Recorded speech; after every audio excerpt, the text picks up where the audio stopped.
Yo, what's Not a poppin'? Mihawk thing is. Yo, what's up? Yo, back like we never left. Yo. I'm here with Froob, Ty, and Matt. What's going on, guys? Yo, what up? What up? All I'm right. good. I was about to go to sleep, but you finally. I was literally about to lay down, and then you fucking sent the link as soon as I laid down after waiting for like hours. Clutch. Yo, I was watching the game earlier, and it was like LeBron hit a three to send into overtime and shit. But I got a YouTube anyway, notification. he said, Go live. "Oh, Fast, though. I'm kind of doing something, and I don't think I could do both. Hey, yo, Brago, Yo. tell everybody what the stream's gonna be about, this stream, right? because they're asking in the comments. We're going to talk about a few things that I was talking about in Discord earlier about Crocodile. I want to get everybody's thoughts on Crocodile. Interesting characters in this series, or our top 5 most interesting characters that we feel. We're going to give our thoughts on the Mihawk thing. I feel like it was a lot in the last stream, but it was so much going on. I don't feel like everybody felt how everybody felt about it. Yo, I got some stuff to add about about Fujitora too, but yeah, so we can touch on all that. Yeah. So Well, I got a small something to add about Sabo. But all right. So first, right? Let me. Where are we gonna start at? Where we want to start? We're gonna start with the Crocodile thing because Well, brief me on the Crocodile thing. What's being said about it? I believe people. Hold on, Ty. In the Discord, we're talking about theory. Saying that based on what the admirals did at Marineford, he's through attacks, like Aokiji and Akainu, Crocodile being awakened should be able to do the same thing. So therefore, Haki would not work on Crocodile.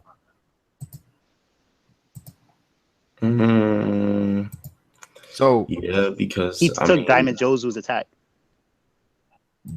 I hear you. He did. He took it. But my thing was, if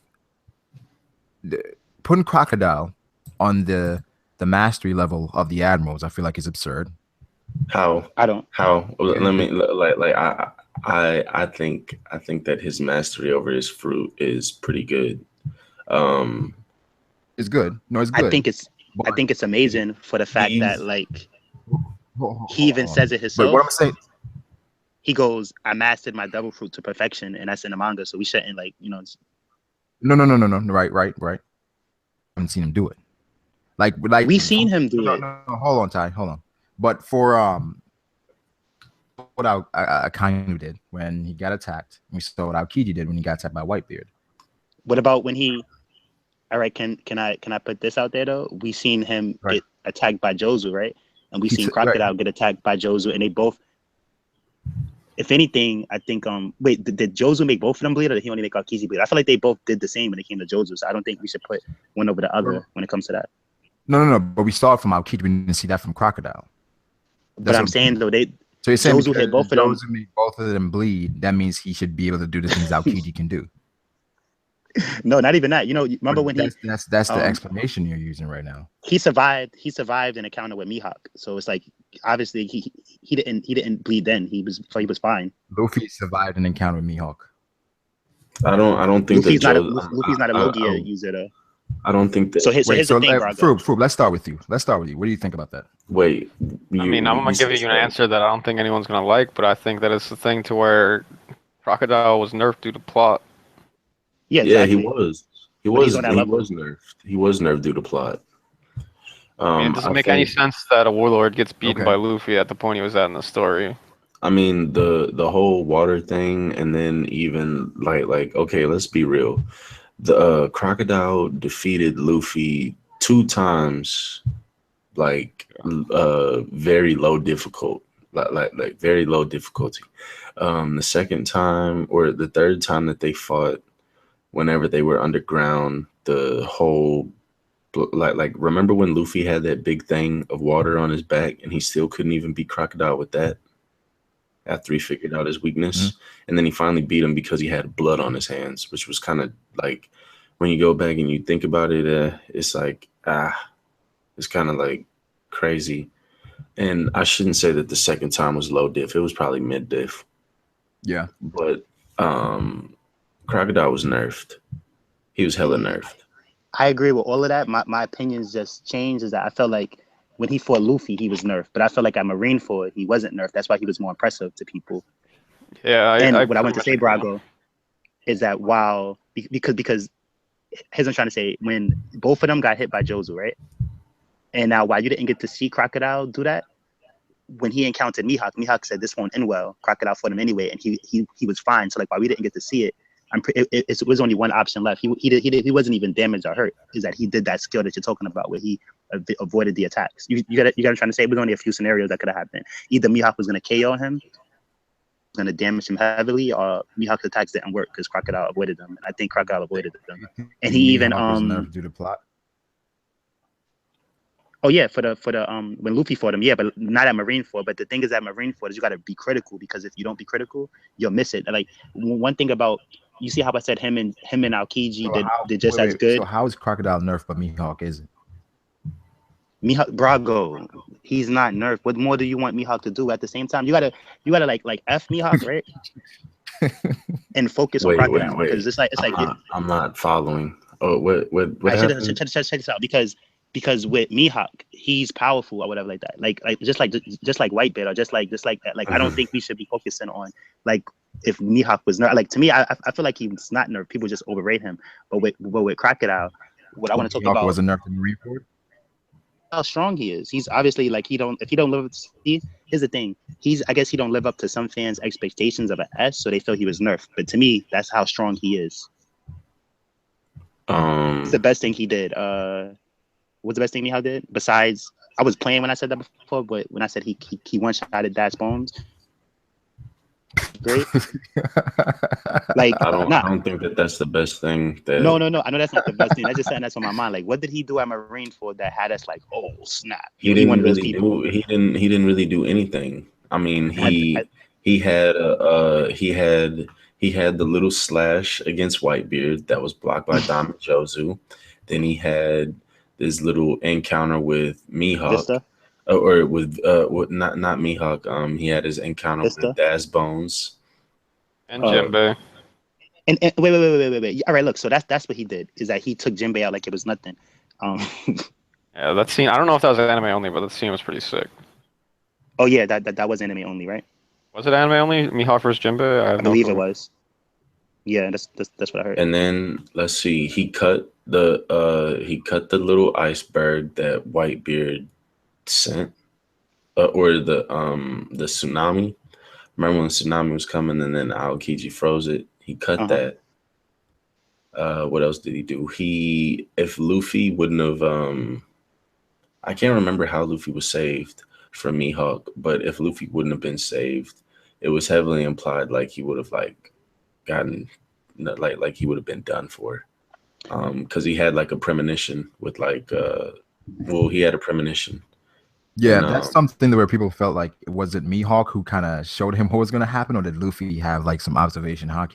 Yeah, it was. I would take it as that, like, Luffy had a little case of like observation haki, and he saw like he wasn't gonna like win, like he was really chopped off. He's about to do a bazooka. Right? What Theory said before is that Zoro did it. That it's a swordsman technique. Is that like they use it to scare you? Like, they'll show you what they'll do to you. But Luffy seen it and he just changed his actions. He didn't actually get scared. So Mihawk goes. Right, so he was about to use bazooka, I believe, and Mihawk. Yeah. And he just reeled it back in because he's about to lose his arms, yo. Well, and then like the whole thing with Mihawk, I feel like he's just like mid-tier Yonko commander level at Marineford. So like I feel like he was just an A over there. Wait, so I heard Foop's thoughts on Crocodile. Ty, let me hear your thoughts on Crocodile. Oh, okay. So one of the things I want to say about Crocodile is that you see how like him and Aokiji, they both took Diamond Joe's attack pretty much the same. Right. An attack like that if you don't have haki, because like you see how Peckham's one-shotted Caribou. Like like he's a new supernova, so he doesn't have haki. But somebody like Crocodile, I feel like him having haki, he took the hit. Aokiji having haki took the hit. So that's one thing. moment about Crocodile where like you could overlook it and think, oh, he just took that hit, but that actually shows he has hockey because he took the hit. Another thing about Crocodile is that even when he stood up to Akainu towards the end, he's to me like he was at Marineford. I'm not gonna say he was Admiral level at Marineford, but I feel like he was a B+ at Marineford, and I feel like right now after 2 years. So like, wait, what do you think Crocodile is right now after 2 years? Oh well, I was saying an A-, and what I had to say about him being a B+ at Marineford, people that I have at B+, Crocodile, Linda, I have Inaru. Hold on, let me. I want to hear Matt's thoughts before you give me a B+ ones. All right, hold on, Matt. What do you think about Crocodile? What do I think about Crocodile? Like yeah, as far as his strength in terms of like as far as like, then give me a rank. Where would you place him? Oh goodness. Let's see. I mean, okay, so when you get away from the fact of like Luffy defeating Crocodile with his weakness, Crocodile, I would say he's like on the level of like that Delphi level, Marco, all like all of those dudes. I would say he's like right up there. Not saying that he can defeat them, but I'm saying like he's in contention with them. So I think all those guys are beating Crocodile, though. You think they're all beating Crocodile? Oh, definitely. See, I can't.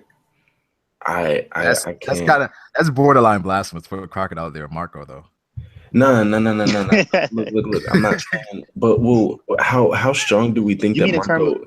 But wait, how strong do we think that Marco is? No, wait, listen. Marco is probably the strongest. Look, this is my question. How strong do we think Marco is? Like, does Marco like okay? Let's use Dofi for an example, because Dofi is a very, very, very good marking, like marker. Yeah. Does Marco defeat Dofi high diff, medium, low diff? Like, because I definitely say high diff. I think mid diff though. I think mid diff probably. Because his healing powers. I say high. Though. I mean, Dofi's a tough matchup for anyone because of how he fights and how his string power. I'm gonna say mid too. Y'all would say mid? Oh, yeah. Goodness. Okay. Yeah, I'm not even gonna lie, bro. All this fucking ranting and raving Ty went on about Marco kind of changed my opinion on him, but. Okay. So we say mid difficulty, but Blackbeard defeated Marco in an overwhelming defeat. That was with two devil fruits, and one is the strongest Logia fruit there is, and then there's abilities. Also, the thing with that though, the translation basically said that the defeated the Marco pirates overwhelmingly, and I feel like even if Marco was going at it with Blackbeard, if everybody else got defeated easily, overwhelming defeat. You see what I mean? Yeah, but I mean, like the thing is like if we put fucking Doflamingo in Marco's shoes, like we really think that Doflamingo is gonna Doflamingo's still gonna get wrecked himself like easily. True. Well, here's the thing though. Doflamingo has a lot of range that Marco doesn't have. So fighting someone like Blackbeard, you don't want to fight close to him. Yeah, but range does not beat Blackbeard. He has a fucking black hole that sucks you. Yeah. No, he has a black hole, but Doflamingo can literally make a clone appear behind him, right? And then he can attack from the front. With Marco, I'm saying it's a distraction. With Marco has to fight straight up. Yeah, I guess that's what you're saying. Blackbeard's trap. Doflamingo has a lot of range. I'd say that I guess Doflamingo is a better matchup. But I can't really agree with all of that, because at the same time, it's like when Ace was forced to fight Blackbeard like that's not really Ace's fighting style. But for somebody like Marco, who that is his fighting style, I feel like he had. What is Ace's fighting style? Like mid to long range stuff. Like not really like hand to hand combat. What do you mean? How do like mid range combat? Because a lot of his powerful moves. How do you get to this? Like okay. How do we say that Ace's style isn't fighting hand to hand when we literally saw flashbacks of him? We saw him growing up in his fighting style. Right, that's when he. I'm not saying he sucked, but that's when he was younger. Everything we seen him do to when he. Remember, he has that move where he shoots the bullets like a machine gun. It's like a fire bullet machine gun. We have him doing the Entei. We have him doing the Fire Fist that we've seen him destroy all of Baroque's works fist. Everything we see him do pretty much is like mid to like long distance combat. So I felt like while he still did good, that's different to someone like Marco who's gonna fight close up anyway. I feel like Marco actually, you're gonna try to say like to Marco it wouldn't matter if he had to fight close up, pretty much, but he still loses. That guy has 2 devil fruits and one is nerfing abilities.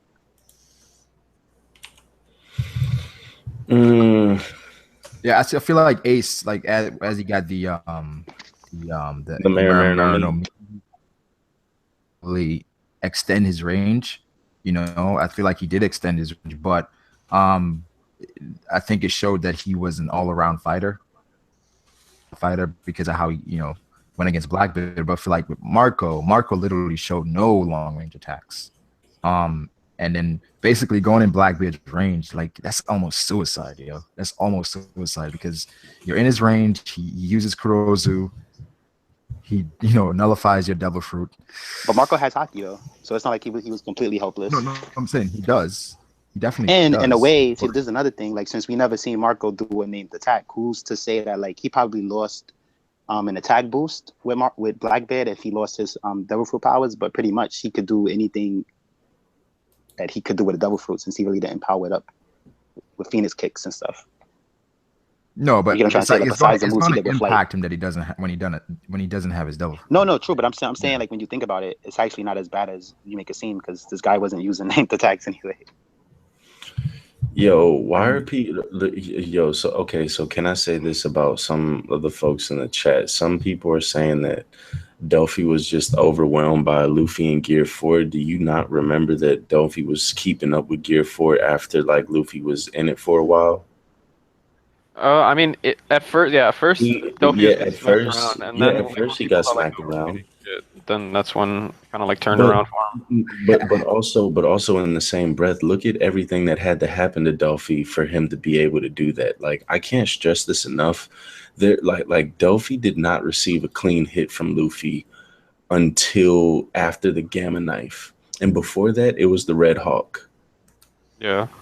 And everything else, Delphi was literally like laughing in Luffy's face, and he was dominating pretty much Luffy the whole entire time. Like I think people forget that Delphi was literally like fighting the entire arc, and now here's the thing though, Matt, that where I feel like with this conversation, kind of go in circles at times because how much you feel that Law helped, how much you feel like Gamma Knife impacted his fighting abilities. Because some people feel that Gamma Knife. We've been around this corner before. But then it all goes back to how you feel about it. If you feel like Gamma Knife didn't do a lot, then you're going to be like, well, Dolphy got spanked. If you feel like Gamma Knife did a considerable amount, then you're going to say, okay, more than likely, but the Gamma Knife. How did the Gamma Knife not like? I feel like this discussion, like this whole thing right here about the Gamma Knife and how much damage it did is like kind of like redundant at this point because, okay, we have before the Gamma Knife, right? Luffy did not hit Delphi at all, not one single time. Like once again, I can't stress this enough. Remember when Luffy was trying to do the gear 3rd Grizzly Magnum, and Delphi bypassed that shit, and he kneed this dude in his chest. Like he and then any hit that Luffy was putting on to Delphi was laughing, telling him, yo, this is your attacks are fast, but there's no weight behind them. I feel like I'm being tickled. Like, and I can't deal with that. I can't deal with people like trying to downplay Delphi. Like he wasn't like running shit the whole arc. I'm gonna add to what he was saying because like people talk about like they claim Luffy could have just did King Kongum, but what I have to say about that is that like even though this is a video game, in Burning Blood, when you try to do Luffy special, he'll turn into Gear 4th, and then you could do special moves in that form. So I feel like his Gear 4th is like a finisher move to where like if you just use it at the start of the fight, you'll run out of stamina and you'll turn back to base Luffy. Yeah, exactly. Your opponent won't be KO'd yet. You got to use it to like when they almost have nothing left. and that's when I you agree turn with into Gear 4th and you overwhelm him. So if he would have did that, it's like Luffy did it at the right It's an time. all or nothing. No, yeah, If he Yeah. did it too early, it would have been. yeah, Because he exactly. probably So wouldn't be able to go Gear 4 again after that, I think, if he Yeah. used that. and it's hard to, and I can't even say that Luffy did it at the right time because he needed an additional 15 minutes still. So not even Dofi needed to be worn down even more before he would have Gear 4th and finish him. So you got to think about it like that. So here's the thing. And then Someone was saying this, right? Someone was saying this before you said Oh. that, Matt. Before you said that, Matt. Someone was saying that Doflamingo was about to die. that who was about to die? Doflamingo. People act like he was about to die from Gamma Knife. Did we not remember that the dude was on his knees, like fucked up, and the only reason why he wasn't out of commission from the Gamma Knife was because of his fruit and the way that he was the way that he started like to put himself back together. That's the only reason why he wasn't out of commission. Himself alive with Like, his strings. Yeah. like, and then on top of that, Law said that this was his trump card. He said that this was like his ultimate attack. Like I don't understand how people can go against like things that they like read directly. I'm the biggest Luffy fan. I'm the biggest Luffy fan that there probably is, dude. And like I can even admit that you put Luffy and Doflamingo one-on-one, Doflamingo is winning. That's no contest. I agree with you, Matt, but at the same time, the way One Piece is set up is like it's set up for you to have doubts in the back of your mind after like all these fights because there's so many factors. Like a lot of people think like I don't agree with this, right? But there was a long debate a long time ago about how Luffy might have actually been stronger than Doflamingo at Dressrosa, but you know he was worn down from like all the shit that happened before it, blah blah blah blah blah, all that shit. Okay, and Dolphy wasn't worn out from everything that he had done either. Like, oh yeah, like, this is what I'm saying. I agree, but like both of them were worn out. Like a lot of people say that, so it's like hard to gauge. You know, who was more worn out? They were both worn out, but who was getting the better of the exchanges while they're both worn out? Dofi was. Dofi fought the 2v1. That and like, dude, Dofi. Well, he had trouble there. Yeah, but Trouble really didn't do shit. You think if it was the Trouble other, really wasn't doing anything. 2v1, I agree. If Law and Luffy, the whole fight, they're going out against Doflamingo, they're winning. Because Law, because of how Law's fruit works. You know, Law is just so. I feel like mid-diff for that. Yeah, just straight Law's up. such an X factor, yo. He's such an X factor. Law is an opponent that's pretty much equal to Luffy. So like, while Dofi still almost won, if it was the other way around, if it was Dofi and Pika versus Luffy, he would have lost. Dofi wouldn't need a second person to beat. No. I know he doesn't need, but I'm saying like at the same time, Dofi still fought Luffy and Law. So what if it was Luffy versus Dofi and Pika? Luffy would have lost for sure. Say what Trable was there. Come on, Treble barely did anything. Come on. Trable got taken out with an arm, bro. Yeah, did Treble do any damage? No. He was just delaying Law. Like he got taken out with an arm. He did that suicide attack, and I mean, like we're really comparing Treble to Law and Luffy and Dofi. Like, come on, stop it. Wait, Maisie just got in here. Maisie, what's up? You there? Let's go back to the Crocodile thing. What do you think about Crocodile, man? Because I feel like I'm trying to see if I'm underrating Crocodile because I feel like Crocodile has the potential to be like extremely strong because of how his fruit works. But I feel like based on what we've seen, people put him higher than he really should be. But what do you think about him? I think at his like end of series max potential is probably like an A-, like low admiral level. Like I agree. Max A-. So I mean, what do you think what about him right now though? Like right now, based on what we've seen, what do you think? Like right now, I mean, what? Right now, like as far as right now, like not Marine Corps, all that stuff. Not including like assuming he has some form of hockey, like probably like it sounds really bad, but like B, because if we're gonna put Luffy at like B+, he's not exactly as strong as Luffy, and I don't know, probably B. But obviously, the next time we see him fight, he's going to show more stuff, and then he'll be more than a B. But right now, a B, I think. Yeah. Going back to what I was saying earlier about how I think that fucking like Crocodile lost to plot, I want to like kind of like explain myself a little bit more because a lot of people were like, "Oh, you're just copping out, blah blah blah blah blah. Crocodile's trash. You can't blame plot."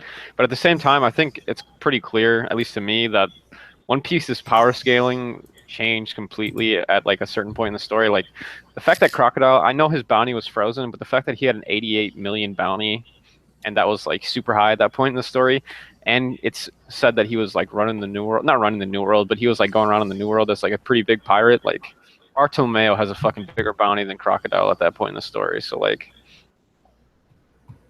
I don't know, like. Well, he was a warlord though. His bounty was frozen at the same time. Yeah, I know, but like before that, they said he was like doing mad shit in the New World and stuff like that. So. Another thing that shit, and then like, he. What I want to say, where I disagree with Maisie, like I feel like right now Crocodile is A-, and remember he said that like we gotta, like if we think Luffy's B+, Crocodile gotta be weaker than Luffy. I understand that, but like if we go back to Impel Down and Marineford, Crocodile was never, like when he fought every single other person, he was never weaker than Luffy. You know what I'm trying to say? That does any of those interactions we seen him made it seem like he was weaker than Luffy? That is actually a good point. Yeah. He was actually like on Luffy's level, or probably stronger. Matter of fact, he was actually. That is actually a really good point because he stood up to Akainu when Luffy couldn't at that point. So I feel like that's from Luffy, Marineford, and Luffy. No, but Brago, that's because he wet his soap with water. Crocodile was like this again. What? Ty's got a really good point. I didn't even think about it that way. Like, if you look at it from the perspective of Marineford, there wasn't any point where I thought that Luffy was stronger than Crocodile from from Crocodile. And like, when Crocodile blocked Mihawk's attack, even though it was a basic attack, he still blocked Mihawk's attack with this shit, and he blocked Dofi's attack. He attacked Akainu. Yeah. He did. Dofi's attack was just all over. Well, Dofi's attack took his head though. No, but here's the thing. Wait. You want to see? This is why I say it's biasness, because if that could have KO'd him. You seen when Dofi did that same thing to Smoker? Smoker was ripped up and cut up. Crocodile head was just floating. Like, okay, Dofi, like, end. But wait, what did I say was that wasn't fact though? All right, that's an achievement. That's a feat for Crocodile, and you act like it was a feat for Dofi. No. He cut his head off and he did nothing. Crocodile head was floating in the sky, and he just went back on his body like it did nothing. So you're saying because Crocodile didn't die as a feat for Crocodile? He doesn't have to die. He did no damage at all. He didn't die. He didn't bleed. When Dofi did that same thing to Smoker, he was all on the floor. He had the like bloodlines all over him. Yeah, but I mean, he's Logia. Like he could have used hockey, but to me, it was kind of just like a Smoker, fu to. Could have said the same thing. No, it was like Smoker. That same thing that Dofi did, it destroyed Smoker. With Crocodile, he was just standing there. This is why like these type of conversations is hard for me to have, because at the same time it just seems like that was some biasness for Dofi right there. Like, how is it biasness when it happened, bro? No, listen. Smoker's fruit functions differently, but they're both Logia users. I don't want to hear that. This is why it's because he can use smoke to populate the area, and then this is not what we're talking about. We're talking about that, like, all right, Dofi cut Crocodile's head off, but was Crocodile in pain? Was he hurt? No, he was just flying around like it did nothing. Okay. Yeah, you're gonna try to say like, yeah, this right. When Marco kicked Kizaru, he came back right, and he was hurt, right? No, but even this, look. Use that all the time, Brago. I don't have a problem with any of your points, but what I'm trying to say was that, are you salty about the Crocodile and Dofi thing? So you're gonna go back to the Kizaru thing? Like, okay. I'm saying because you changed the topic. Salty about Crocodile. That's what it seems like. But anyway, wait, about the Marco thing. In order for Kizaru to do what Crocodile did, that would have been like if Marco just kicked off his head and you just see like a wave ray of light, and Kizaru's body stood there and he just went back on his head, which is not what happened. So in that instance, Crocodile actually took Dofi's attack better than Kizaru took Marco's attack. You get what I'm trying to say? That's ridiculous. But going back to no, because the ranking though, like if we assume what we put Dofi where, like B+. Wait, I'm just gonna say one thing. So remember when on Sabata Odi, when the people who didn't have hockey hurt him and stuff? Kizaru did that, but he didn't do it to Marco. This is what I'm saying. Crocodile treated Dofi like if he didn't even have hockey, or like if he had hockey, it wasn't good enough. His head just went right back on his body, is what I'm trying to say. I think it's just a poor representation of hockey pre-time skip, and then just. I mean, you could be right. It's just one panel. I can't look too much into how the functions of it, but like, do we assume that like Crocodile and Dofi are equals? No, I said that I think that they're around the same I think Crocodile. Here's the thing. I think Crocodile is on that. He's on that level, right? He's on that level. It's not going to be an easy fight. Marco, I don't feel like he's beating like the guys that's on that level, but he's on that level. Yeah. That's exactly what I said. I said he's on that level, but he's not beating like Marco. He's not beating like yes, exactly. So I still think Dofi could be B plus. We all agree as far as like where we think his strength is, though. Bro, we all this man Crocodile has the freaking power to take the moisture out of the air. Yeah. Like, come on, dude. That is like people want to say that he doesn't have good control of his devil fruit. He was the first person to tell Luffy about mastering your devil fruit, about how well, like just how much, mastering your devil fruit can change the game. And he pointed out the awakenings, the awakened Zoans at Impel Down. Yeah, he did that. He's always the one giving us insight on devil fruits. So people are gonna like sit up here and try and say that Crocodile's not this and not that because his bounty. He was a freaking warlord. Yeah, there's no doubt that his devil fruit is insane, but it's more so to do with like the potential of his character and how strong his character is gonna get. Another thing about Magellan's fruit is insane. Enel's fruit is insane. There's so many fruits where if they can touch you, putting him on A level. Yeah. Wait, let me clear this up real quick. I think Marco is a tier higher than Crocodile. Where it's like if I had to rank Marco, he's probably like an A. Yeah, Crocodile. I agree with that. So as far as the Dofi thing, based on the story, I believe like around Dofi level, but Marco and those guys are probably like slightly above him. I agree with that. You know what I mean? Like Marco is an A, Crocodile would be a B. So here's the thing: I understand that what people feel about Crocodile is like, oh, he lost like 3 times skip Luffy, and I understand that, but like this, we kind of have to like move away from that because how the story progressed, inconsistencies with that. Yeah, Crocodile. You can't kind of have to ignore that part of the story. Not because like it didn't happen, but at the same time, it doesn't link up with what we saw in Marineford. So yeah, it doesn't. Yeah. So somebody just said Cracker would destroy Marco. I'm done. What? I'm done. Yeah. He took it. And also like he retracted his neck.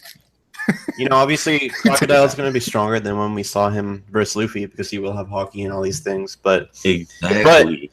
But at the same time, like he talks about mastery of his devil fruit, and he is an older person. So how much more growth does he have in the future? Like, has he already maxed out the potential of his devil fruit? Like, how did he get stronger in jail, like rotting away? How much more can he grow?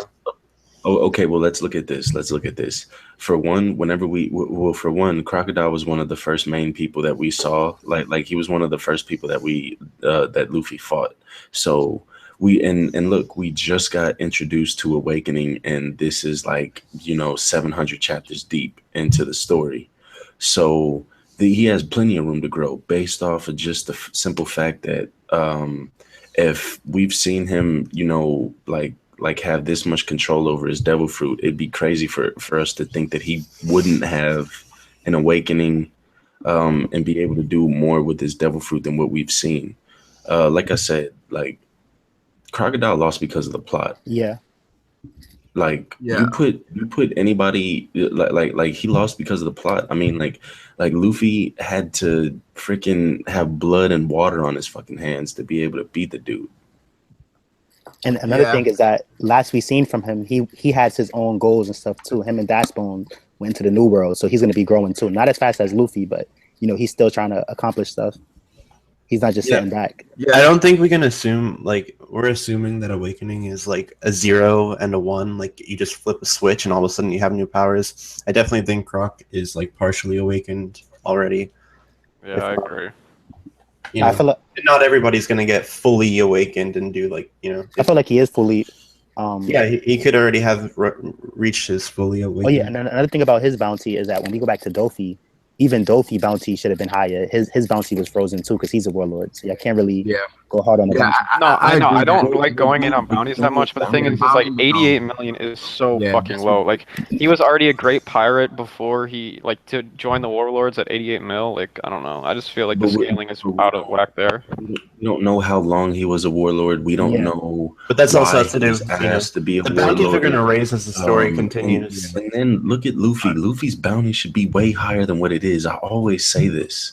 Luffy's bounty. I thought Oda would have given him 550 after the next bounty was raised. You have to. But he went 500. I don't know. You have to think of everything that Luffy has done, and like everything that the world doesn't know that he's done. His bounty should be way higher than what it is right now. And the world still doesn't know that Luffy was the one to take down Crocodile. And the crazy thing I just thought about is that so Crocodile said he wanted to go to the New World. Him and Dashbones went. I doubt over 2 years it was peaceful. I'm pretty sure he did some reckless stuff. But for what he did to Marineford, he stood up to Akainu, he stood up to mad people. His bounty, next time we see him, he's probably gonna have a crazy retarded high bounty. It's probably gonna be like very close to Luffy's and Law's, if not more. He's gonna have like a retarded bounty. He's not a warlord anymore. Yeah, I can see that. More than Luffy and them. Probably we know Jinbei's bounty. A little bit more. We know Jinbei's bounty or no? Jinbei's bounty was over 400 million. That's all they said. It could be. So people and even that, not to just remember, like he showed he was stronger than Jinbei, because even like besides the Mihawk stuff being filler, even when Jinbei was trying to protect Luffy from Akainu, he came like, you want to do something, do it right, move, and like let me show you how to do it. So his bounty should definitely be stronger than Jinbei's. Crocodile is stronger than Jinbei? Hell yeah, That's hard. I feel like they're on the same level. Let's go back a little bit. Fruit, that's hard. I would put them. Oh, what do you think, Fruit? Nah, yeah, I feel like they're on the same level. Like they're on that like just below commander level. Like I want to say this though. So hold on. So I feel like I feel like Jinbei underwater, right? Wait. Hold on. Sorry, I'm about to get to you. Fruit, were you done? Well, I mean, yeah, pretty much. Like, I don't really have like much to back it, but like from what I've seen from Jinbei and from what I've seen from Crocodile, like I don't think that like one has like any more crazy feats than the other from what we saw in Marineford and shit like that. So, all right, yeah, Kai, what you think? I can't agree with that. Like I feel like because Jinbei, he says this all the time. Like I'm on land, I don't know how much help I could be. So I feel like if he was underwater, right? Like we seen Harley was underwater. When does he say that? He said it to Luffy a couple of times. Like, you know, like especially like when they escaped from Impel Down, how much you see how he was like, he's very good underwater. He's not really like he's nerfed on land all the time, but he still puts up he's so strong though, he still does good on land. I feel like that's why he lost to Mihawk. If he would have been like, you know, not at a disadvantage. But here's the thing, Ace was a rookie then. So here's what I want to say. Even the difference between like he fought Crocodile, lost very quickly. But Crocodile, I mean, he fought Mihawk and lost very quickly. Crocodile fought Mihawk and was okay. I feel like that's a difference right there. And even with the Akainu thing, yeah, Jinbei took a magma fist, but Crocodile, Jinbei almost died. Crocodile stood up to Akainu without taking damage and was like, yo, let me show you how to do it right. So I feel like he showed he's stronger than Jinbei, but only because Jinbei's he's the strongest fisherman, so he needs to be underwater to really. Jinbei's no slouch on land. Like hold on, Matt, what do you think about Crocodile versus Jinbei? Okay, well, I got two things to say to what Ty just said. For one, I don't really remember Jinbei ever saying like him not being a big help on land. I remember him saying that he could help Luffy get to Marineford. He said that he can be a help of him to get there. That's what I remember. And then second, Jinbei, Jinbei got attacked, or Jinbei like he almost got killed by Akainu because he was defending Luffy, who was passed out. He was walking with somebody who was like damn near unconscious, who was unconscious, and he was trying to protect him. So that's another reason why he almost died, quote unquote. And then like as far as Jinbei versus Crocodile, I put them right on that like right on that level, right beneath the commander. Yeah, exactly. Right? Okay. Yeah. Macy.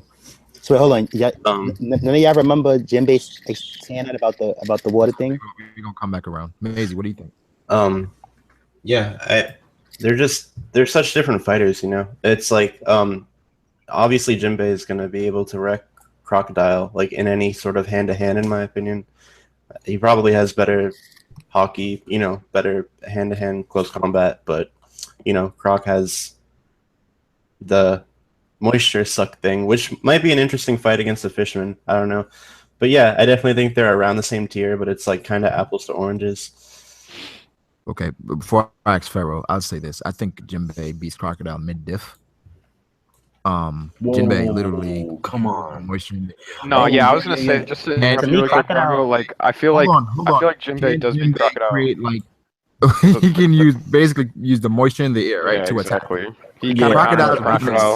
Yeah, there's an interesting Are we interaction. serious right now? I forgot about Jinbei and water. No.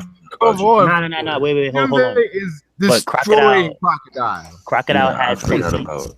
Crocodile has techniques where he removes the moisture from the air too. So it's like he could negate it. Yeah, but he didn't do that to Luffy's blood. I forgot about Jinbei and water. I forgot all about water. I'm stupid. I'm sorry.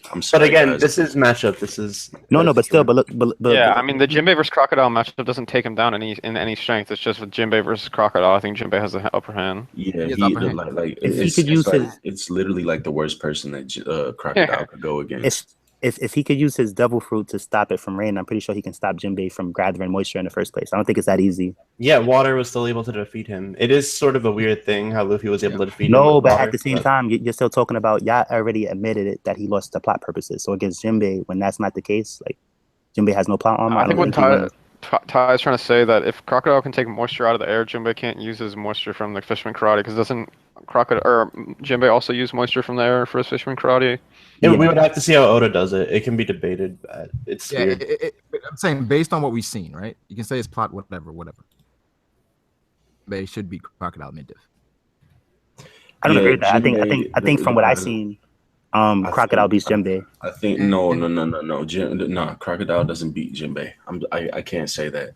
If Crocodile does, then it's like a high difficulty fight. Like if he does, it's like it's balls to the wall. Like but it's still a Jinbei could become a sand shark and swim through the sand. Here's the thing, like you might not remember Jinbei ever, because here's the thing, like I keep saying he's a monster on land. He's a monster on land. That's true. That's just because he's so strong. But Jinbei said it before that I don't know how much help I could be to you on land. He's like the strongest fisherman, so he's always nerfed on land. So I feel like Jinbei max potential versus Crocodile. Jinbei's probably stronger than Crocodile, but if he could be normal strength, but he's always nerfed on land, and even like how Crocodile. I think that's the wrong way to look at it. He's normal strength on land, but he's super strong in water. No. He's not normal strength on land. He's kind of nerfed on land. Look, Ty. This is all I'm gonna say. We're never gonna see another fight underwater again. That's but that's his bad though. Was the only time for and that. But let's listen though. That's his bad though. If you think about him joining the crew, right? So. You know how Oda likes to nerf people once they join the crew. That could be another thing to where, like, he didn't lose. He nerfed people when they join the crew, like Frankie, and he nerfed a lot of people when Robin. He nerfed a lot of people. So here's what I want to say. Robin? Look how strong Robin doesn't seem the same as like. Look how strong she was on Baroque's work. Not that she's not as strong. It's just she's not used in ways that she's not used. Yeah, I say that. But Jinbei is not. I don't think Jinbei is nerfed on land. He's just powered up. Yeah. No. Look. So have never been. Look. Even whenever we Arlong, okay, it's never stated that a fisherman is weaker on land. They're not exactly significant. They're significantly stronger in water. If it's horrible outside of water, like why would Koala even bother learning it? If it's Jinbei, I'm not talking about the Fisherman Karate because we don't even know if Jack has Fisherman Karate or not. But what I'm trying to say is that this came from Jinbei himself. Arlong didn't say it, but Jinbei said it. So, not Jack's a fisherman. So Jinbei said this himself. So here's what I want to say. And they're not the same kind of fish. What is Jinbei is like a whale shark, and Arlong is a something else. So here's what I want to say. So we see that Jinbei, he's not nerfed from Big Mom, to what we could see. So it could just be that, like, when we're wondering, like, yo, how come he's not as strong as he used to be? It's because he's doing these on land fights. You know what I'm trying to say? To where when he's a warlord, everything is taken into account for, like, him being like his water capabilities, and all of that. Dude, every fight the that thing we've is, I don't remember seen Jinbei Jinbei in, yeah, Jinbei's But he's never always said nerfed that. though. Here's the thing. Like if you ever seen him, How do you figure that? because he's always on land. Like here's the thing. It's like, all right, let's just say that like Jinbei is admiral level, right? But on land, we're getting a B plus of him, but he's admiral level, and that's why we're seeing things like, you know, he's taking Akainu hits and stuff like that, but he's always nerfed on land. Yeah, but what does that even like mean? Like the thing is, look, if Jinbei, hold on, I'm just gonna go off your example, right? Say he's admiral level underwater, but like, what does that mean? Like, that's like saying you're admiral level in space. Like, it's never really gonna come into play. But that's the way that it is. Wait, hold on, just like let's say that like, all right, like when you play Pokemon, right? And if you're a fire Pokemon and somebody does Sunny Day, you get a boost. How often the Sunny Day is going to be there? That's up to you. You know what I mean? Like, but when it's there, you get a boost. Like the thing is, I understand what you're saying. But where I understand what Ty is saying. Literally, you know, like Jinbei's a fish man, and he can truly use 100% in the water. Exactly. That's his natural habitat. Exactly. But we're saying as far as the series is concerned, like we're not going to see. Yeah, we're not going to water fight. That's why I see. So that's why. How strong do you think he is out on land? I know. Okay, and this is what I'm saying. This is what I've been saying. Okay, we don't know how strong Jinbei is underwater. We've never seen him fight underwater. And then another thing, the dude has never said that he's nerfed, or there's never been any like. All right, I'm gonna. Ever been implied. I'm gonna Jinbei find is weaker on land. I'm gonna find the part where Jinbei said that when he was like, you know. Okay, go back and find that because I don't. Yeah. No. I'm not gonna be able to find it right now though, but I'll find it though. Yeah, we'll come back to this at another point. We'll come back to it. But wait, Pharaoh, you here, bro? Yeah. Crocodile. Talking about Crocodile, man. What do you think about Crocodile? Because we're talking about, is Crocodile overrated? Is he underrated? We're saying he's probably right around Dofi's level. Like he would hang with Dofi, give him a good fight. What do you think about Crocodile? Like I always thought like Crocodile was slightly under Doflamingo, because like the way Oda kind of portrayed Crocodile was like they were kind of like rivals in a way. Because you know, I think Oda stated in SBS that Crocodile would have been a villain much more later in the series, so he could have put him around the Moria's time, or he could have put him like later on. Yeah. So yes, I agree with it, slightly on the Dofi. I think we all agree with that. Where he is like a lot of people. He beats Dofi, but yeah. Yeah, he's right there. Probably a hard diff, but he loses though. The next thing I want to talk about with people talking about in a Discord was interesting characters. Oh yeah. What does that exactly mean though? Like, so like what characters in this series? Like, give me your top 5 characters that you feel like are the most interesting that we've seen so far. Like as far as like top 5 characters I'm most invested in. Yeah, that you feel like give us an example. Interesting. Cavendish. Interesting character for me personally is Doflamingo, because of his connections to like everything. Basically, him knowing about the treasure that could change the world, him being connected to Kaido, him being in the underworld. Like I'm interested in like all the different things that Doflamingo was doing. So he's my number one as far as interesting characters. Would that character be? Okay. Well, I got Dragon, Vegapunk. Yeah, he's up there. Yeah, Dragon, Vegapunk, Fujitora. Vegapunk is a good one. Let me see. But I feel like here's the thing though. I feel like a lot of these characters we're gonna use are gonna be unknowns because we don't know anything about them. You see what I mean? Like so, like the dragons, the Shanks. We know some things about Vegapunk. We know enough about Vegapunk to where we can speculate. I mean, look at what we found out about Vegapunk recently. We found out that he was comrades with Judge. The way that the way that the situation was explained, it seems like Vegapunk might actually like not be on the government side, that they might be like keeping him hostage or something like that. Like there's a lot of things that we can discuss based off some of these characters and based off the information that we know. Why was Vegapunk making dragons? Was he making dragons because because of Kaido? Or did Caesar make that smile devil fruit that Momonosuke has because of Kaido? Like there's plenty of things that we can go with based off of there. What about you, Frib? What do you got? Off the top of my head, I mean, this is kind of like a cop out, but like kind of like just like the red-haired pirates in general, like Ben Beckman and Shanks in general. Like I want to see, because there's some huge like what ifs about like how they fight and like shit like that, like how crazy their hockey is. Like Ben Beckman especially, I want to see him fight. Like he probably has one of the most interesting fighting styles, or at least I feel like he's going to have one of the most interesting fighting styles in the series. So Ben Beckman for sure. The Gorosei, obviously, you know. Yeah. I want to see what Oda does with them, like if they're gonna be like pure evil, or if he's gonna give them some like gray moral area to where like we kind of sympathize with them. Yeah. I disagree. What do you think, Ty? What With the opinion? Ty, what interesting characters for you? Oh, okay. I just noticed I said characters with an S like right now, but Yeah, just Kuma's cool because like you know he always has. Well, besides that, was always walking around reading the Bible, but then we see him doing some evil stuff or whatever. But then come to find out, actually he wasn't evil. He's with the Revolutionary Army and he was an ally. So like that was cool. You said it's evil to walk around with the Bible? No. He said he was walking around with the Bible, but he was doing evil stuff. Yeah, okay. So it was confusing. I'm like, yo, like he really reading his Bible all the time, but then you see him doing evil stuff. But then come to find out, he's actually good. So like, you know, that was cool or whatever.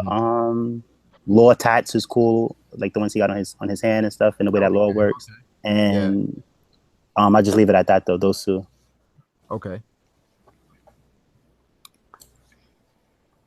Oh, okay. I thought I already went, but Dragon, Vegapunk. Oh yeah, you Fujitora, say, and then I say like I'm the two like factions that I'm most interested in are the revolutionaries and the world government. I want to see how strong Kong's gonna be, and I want to see or not even how strong he's going to be. I just want to see the dynamic between like how the world government works from a political stance, like how they do everything. What about you, Maisie? Main ones like Green Bull. I'm super fucking hyped to see what he is. I definitely think he's like mythical zone time thing or something. And like Cavendish, I love Cavendish for some reason. And Killer Kid, I want to see like Kid's entire crew because they're gonna be like Luffy level probably, and like he's actually gonna have fucking members that are not shit, I think. And yeah, I think Scratchman Apu could probably have some sick things considering it's like sound related. Yeah, Supernovas in general are another fucking very interesting group. Well, they're pretty much all hacks. So. I think Basil could be cool, but like I don't know, he's kind of boring. People saying Bonnie, but like I see Bonnie. Bonnie, but we know I don't know. Yeah. I think Bonnie and Bonnie as a character is super interesting. X-Drake is super interesting. I don't think his powers are interesting though. Like he's just a fucking T-Rex. I feel like Bonnie is gonna be the biggest letdown character of all time. Not because I think she's gonna be trash, but I think people are putting way too high expectations on that character.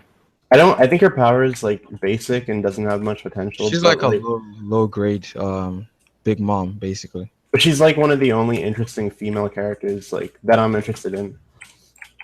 Man, I like Jewelry Bonnie because she's a supernova, and the supernovas and she's the fucking bae, like best girl in One Piece.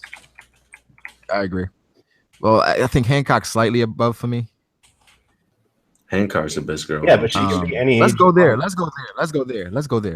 Pharaoh, who's best girl, man? Who's best? Hold on, bro. I gotta think all the girls in One Piece. Not Nami. Nah, I don't like any of those. You're like the Straw Hats. I'm thinking Robin, bro. I don't know. Robin or Bo Hancock, bro. Robin's a second. Like her powers could be used for very much good. I agree. Wait, so you said Bonnie though, Maisie, right? Yeah, I mean Bonnie, her power, it's perfect. What do you think, Matt?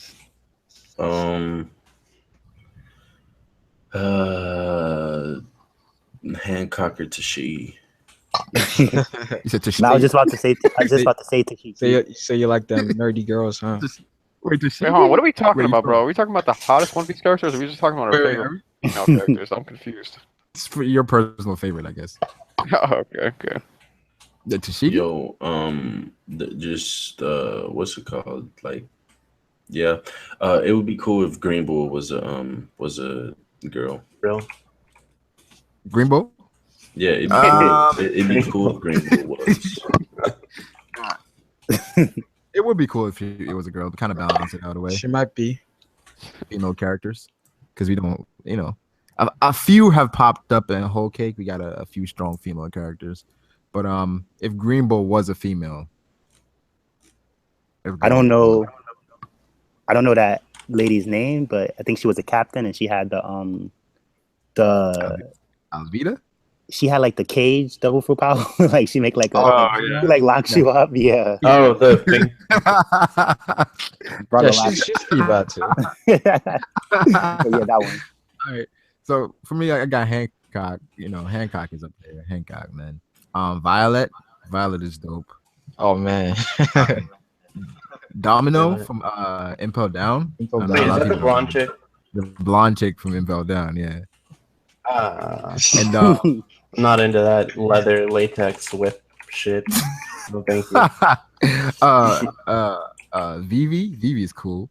Who's the Rayleigh's girl? Oh, Shaki. I know anime fan talk. Love Shaki, man. Yeah, a lot of people do. What about Monet or whatever? Yeah, man. Them wings. That's weird. Whoa, hold on. If he picked Monet, don't let Brago tell you that's weird. How are you telling him what's like? Hey, bro. I don't understand how like you want to take Monet out on a date? You can take Monet out on a date. Okay, then why nobody says Shirahoshi then? Huh? Yo, wait, hold on. Do y'all remember that Runaway video where Kanye West's girl was actually a bird, and then they was all looking at how funny? Remember he did that video skit? There's actually a fetish for like giant girls that I don't know what it's called. Yo, Mac, no one said sugar, bro. Chill. Like, who said sugar? Nobody said sugar. Someone said in the chat though. In the what's chat? his name? Nojiko. I like Nojiko. Nojiko? Oh, that's What about Shank's girl? Makino? A small town girl. Yeah. Living in a world. Females in One Piece are trash. I mean, most of them look alike in a way. True, like they all got the same body. Yeah, they do. And that's what I don't understand. How is Hancock like so fucking amazing when every girl is like a D cup with like huge ass? Like I don't get it. She's nothing special. Hancock, she's not. She looks regular in a way. Like she's not. I don't know. Best female character is probably that drunk bitch from Water 7. The mermaid? Yeah. That mermaid? Oh, Frankie had some girls with him. The boxhead girls? Yeah, even call. Even call. Oh, what about Nami's sister? We already brought her up. Yeah. Yeah. What about Belmare? No, you should name every single fucking female in the entire One Piece series. Right. Just keep going. How many female characters? What about he kept with him? Yeah, the starfish and the girl, green hair. Yeah. Kami from Sabaody? Yeah. I don't know. It's kind of weird, bro. It's kind of weird. Anyway. What about them celestial dragon girls? Oh, we forgot about the most important, Reiju. Someone said Reiju. Reiju has pink hair. Yeah. My mind's been changed, bro. My mind's been changed, man. They just look weird now. They look weird. Yeah. But has everybody seen that cover? The cover? The Vince Smoke kids? You guys seen it, right? Yeah. Oh, wait, are you talking about how like they have like different colored hair? They have pink hair, yeah. red hair, blue hair, green hair. That just shows like their DNA has been like messed up and shit. So much that it's affected their hair, and it kind of shows like Sanji is the true son of Jaji. Right. So then I'm like, how did you not know that shit wasn't working if his hair did not change? If his hair was regular, so like obviously that it didn't work. So why were you so hard on him? Yeah. About not being like his hair was like yours, So I don't understand that. Yeah, I'm looking at this picture right now. I kind of like how they look, to be honest. Power Rangers. They do look like Power Rangers. I don't think it looks like Power Rangers. Marco's theory confirmed. What do you think? I feel like they just look like colorful. I don't think they look like Power Rangers. If anything, Power Rangers always kept it with two girls. If anything, they kind of like pose in like the Ginyu Force. People. Somebody say one thing. Niji. Somebody say, y'all need your own mind. Somebody say one thing. They look like the Power Rangers. Oh, they look like the Power Rangers. Like, calm down. They don't look like the Power Rangers. I'll link it. And people just think about the most. One YouTuber said they look like Power Rangers. Now, oh yeah, I think they look like Power Rangers. But who the fuck is thinking about the Ginyu Force? Like, nobody's thinking about. No. I mean, the one that I seen, the poses that they was doing was just like the Ginyu Force. Here's the thing. I don't care if nobody's only saying that because I'm the one that said that. I got that. That came from my head. That Power Ranger joint is what's floating around on the internet because somebody said it. I mean, bro, you can't deny the fucking resemblance to the Power Rangers, bro. They look like Power Rangers. No, they don't. The Bro, Power Rangers, they're all different colors, bro. They have a reminiscent. I don't mean that's the Power Rangers though. Like those aren't even the Power Ranger colors in the Power Rangers. Go Power Rangers. Remember, it was the Pink Ranger girl. Wait, it was the Pink Ranger girl, and it was the yellow. Yeah, Ranger we're not girl. saying they're the exact same thing as the Power Rangers. No, but to me, it's reminiscent. I don't agree with that. I feel like they just have outfits and they're posed like the Ginyu Force. Well, let's move on. Yeah, it's personal opinion. Apparently, the Ginyu Force is based off the Power Rangers. No, they're not. I don't know, but Niji looks ridiculous. Yeah. In particular, like the green or the blue, rather. It just looks weird. I feel like Yanji and Ichiji look badass to me, but wait. Yanji. So, is that the cover for like the latest volume or something? Yeah. Okay. Yes, I confirmed like their hair colors and shit, which is crazy because someone said Luffy thought Reiju looked like Sanji with pink hair. Reiju looks like Sanji with pink hair. Of course she is. Remember when Luffy first saw her? He's like, she looked just like Sanji. And then they're like fucking. Another thing too is that like, oh my god, the blue just looks unnatural. Like, what genes did he get the blue hair from? Oh, yeah, another thing too is that the Power Rangers, the Red Ranger never had red hair, the Blue Ranger never had blue hair. So like, y'all jumping out the window with that one. Y'all don't have that. But they had fucking helmets on. No. But I mean, like, we're not saying that. Look, Ty, we're not saying that they're exactly like the Power Rangers. We're saying the colors remind us of the Power Rangers. That's not the colors. And bro, there's literally yellow, pink, red, green, and blue. Like, bro, and you're leaving out orange. You're leaving out orange. There was never an orange Power Ranger. There was never an Orange Ranger. There was always like extra Power Rangers, right? There's always a sixth Ranger. Ranger. Judge had orange. Is what I'm talking about. Like, missing out. But there's a sixth Ranger with okay, like. And we're not speaking about Judge in terms of looking like a Power Ranger. We're talking about strictly the kids: yellow, pink, red, green, and blue. Like, dude, Sanji, Reiju. Ichiji, Noji, and Yanji. I think we were just bringing up the Power Rangers did have black in it, so like I just don't agree. They had a Black Ranger.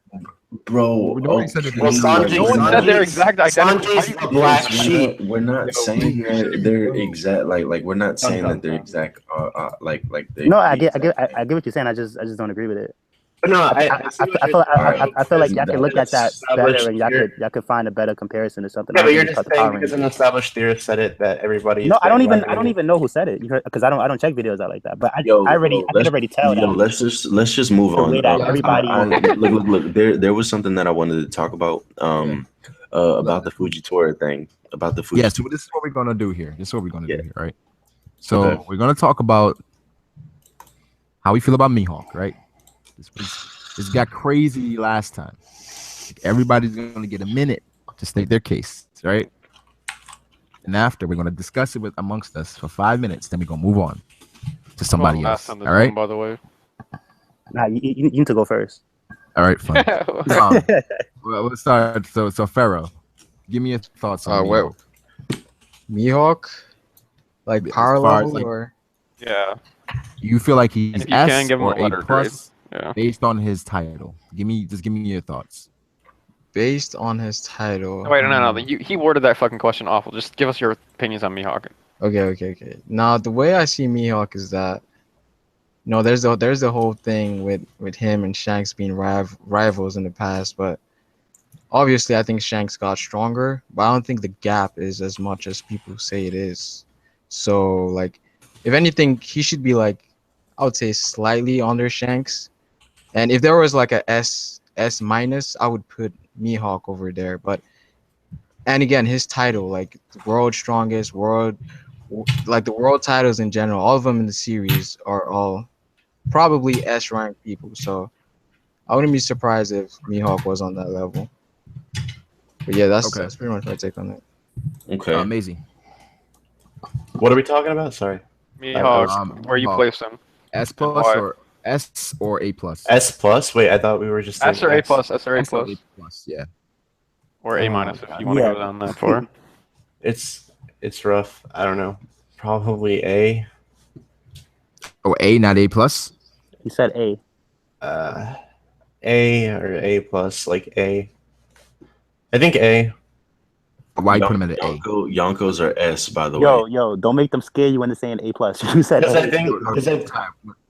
No, hold on. think, We're trying to like let them know where the scaling is because we have the Yonkos at S. Yeah. And so it's like Yonkos at S is A plus, A, then A minus. Yeah. I think that Shanks is stronger than him overall, and You think I don't know that. Shanks I think that his title is like the greatest swordsman. It's not the strongest swordsman, so it doesn't mean that he's stronger than anyone who ever held up a sword. It's actually literally says world's strongest He's the swordsman. strongest and greatest at the same time. So. No, I agree. I agree with Maisie though. He has a point. Like I was saying that before. Wait, hold on. Let Maisie finish. Yeah, I don't know. He could be A plus, but I think probably A or A plus. It's just there's a lot of hype, understandably so. Like, can he tussle with Akainu? Like, is he S tier? Like, is Akainu S tier? Even though he's Admiral? Well, we put him at S tier. Some people we think have A him as plus. S. Yeah, we put him at S. We have him as S, but I think well, fuck it. I don't want to talk about that. Yeah, that's a different discussion. But is that it, Mozzie? Maybe. Yeah, I mean, fuck, he's probably A plus, but I kind of feel like A or A plus. I don't know. I can't decide because if Zoro beats him, like Zoro gonna be A plus. Is he gonna be A? Here's the thing. It's like right now we have the Yonko right at S. I understand people putting him in A plus or A. Wiggle room for Zoro. So if he beats Mihawk, then there's Zoro's now an S. Like if it's a tough A plus match, then Zoro becomes an S. Then I get that. So or an A, yeah, I get that. Yeah, I'm gonna just say A because I don't think Shiryu is like A plus. I don't know. It's just too high. No, that actually makes sense in a way because say Zoro defeats Mihawk, right? Say Mihawk is an A. Zoro defeats Mihawk, then he becomes A plus. Is Zoro ever going to be at an S? Do we think? Yeah, I think so. Yeah. Later on in the series. It depends how much is left.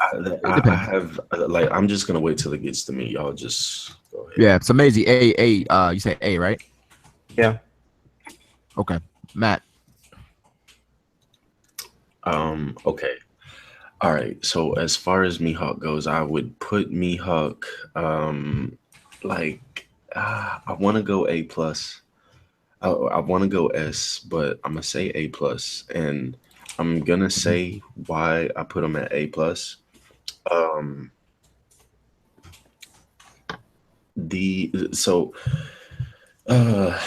think that Mihawk can tussle with a Yonko, right? I think that Mihawk can fight one, and I think that if a Yonko were to fight Mihawk, that it wouldn't be something easy. Whenever Mihawk first stepped up to go against like Whitebeard, whenever he did a slash, he got the attention of everyone. Everyone turned and looked at him at Marineford. And then also what I can't remember whoever talked first, but Pharaoh. I think it was Pharaoh. Yeah, Pharaoh. The people with the worlds, like the worlds in their title, Yeah. That like that sets them apart, you know, from someone like that sets them apart. So world's strongest man, world's most wanted man, or world's most dangerous man, world's strongest creature alive, um, and then world's strongest swordsman. That puts you on a tier that's different. That's um, it separates you.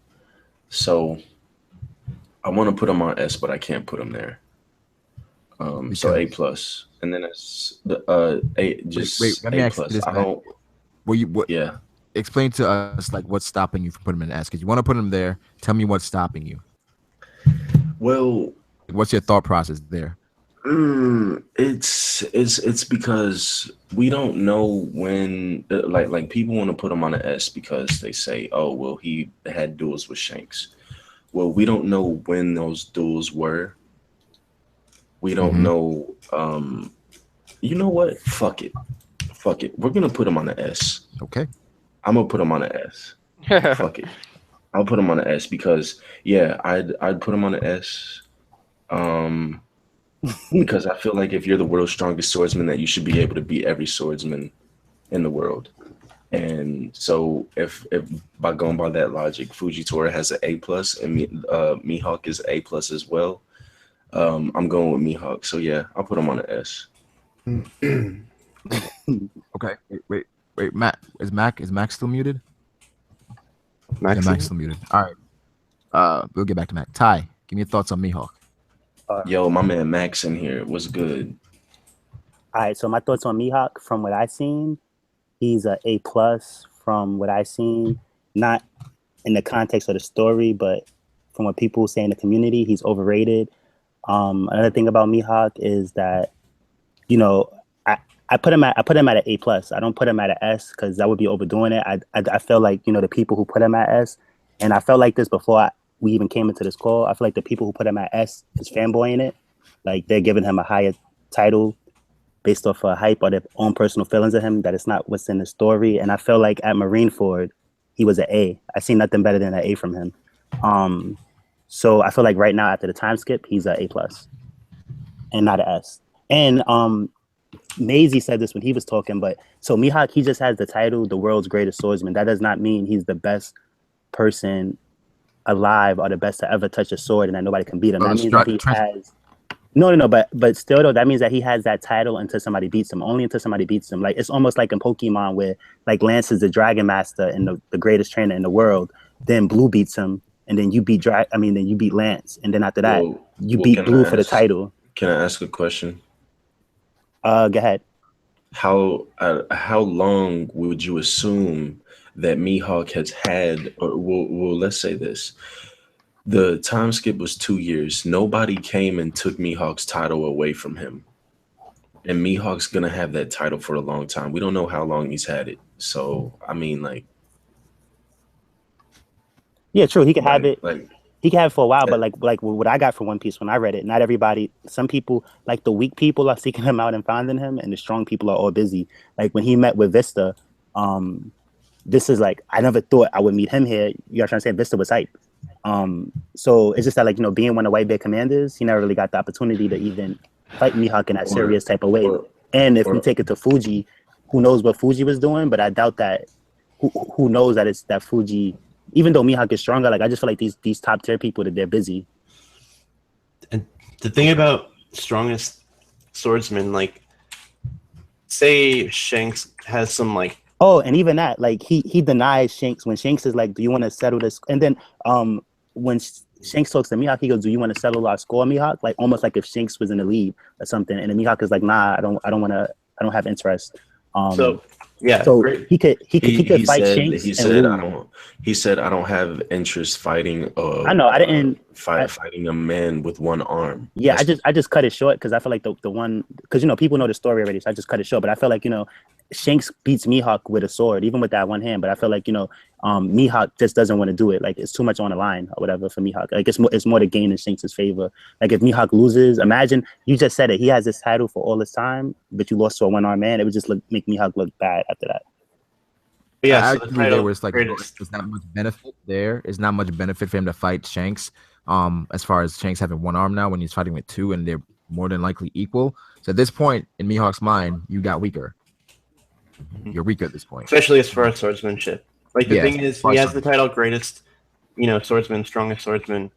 But I do think that he is like the strongest swordsman as far as swordsmanship goes. And when when Mihawk and Shanks like have a duel, if Shanks could say like stop time with hockey or some crazy shit like that, like that's not accounted for. Like in straight sword, if it's only swordsmanship, I think Mihawk is gonna beat Shanks. He's gonna beat Fujitora. But like if Fujitora versus Mihawk, if Fuji's like taking down meteors. What's up? Hold on, Ty. You were you done? With what you said. Well, I just say one more thing. Like I don't agree with that because I feel like let's say like from what we've seen in Shanks, right? Every time we've seen him, he always has that sword. He stopped Akaino's punch with it casually with it. So I feel like if that's his main way of fighting, even though Mihawk is a swordsman and he has a title, he can still lose to Shanks. They had daily duels. Shanks can't be that far apart of him.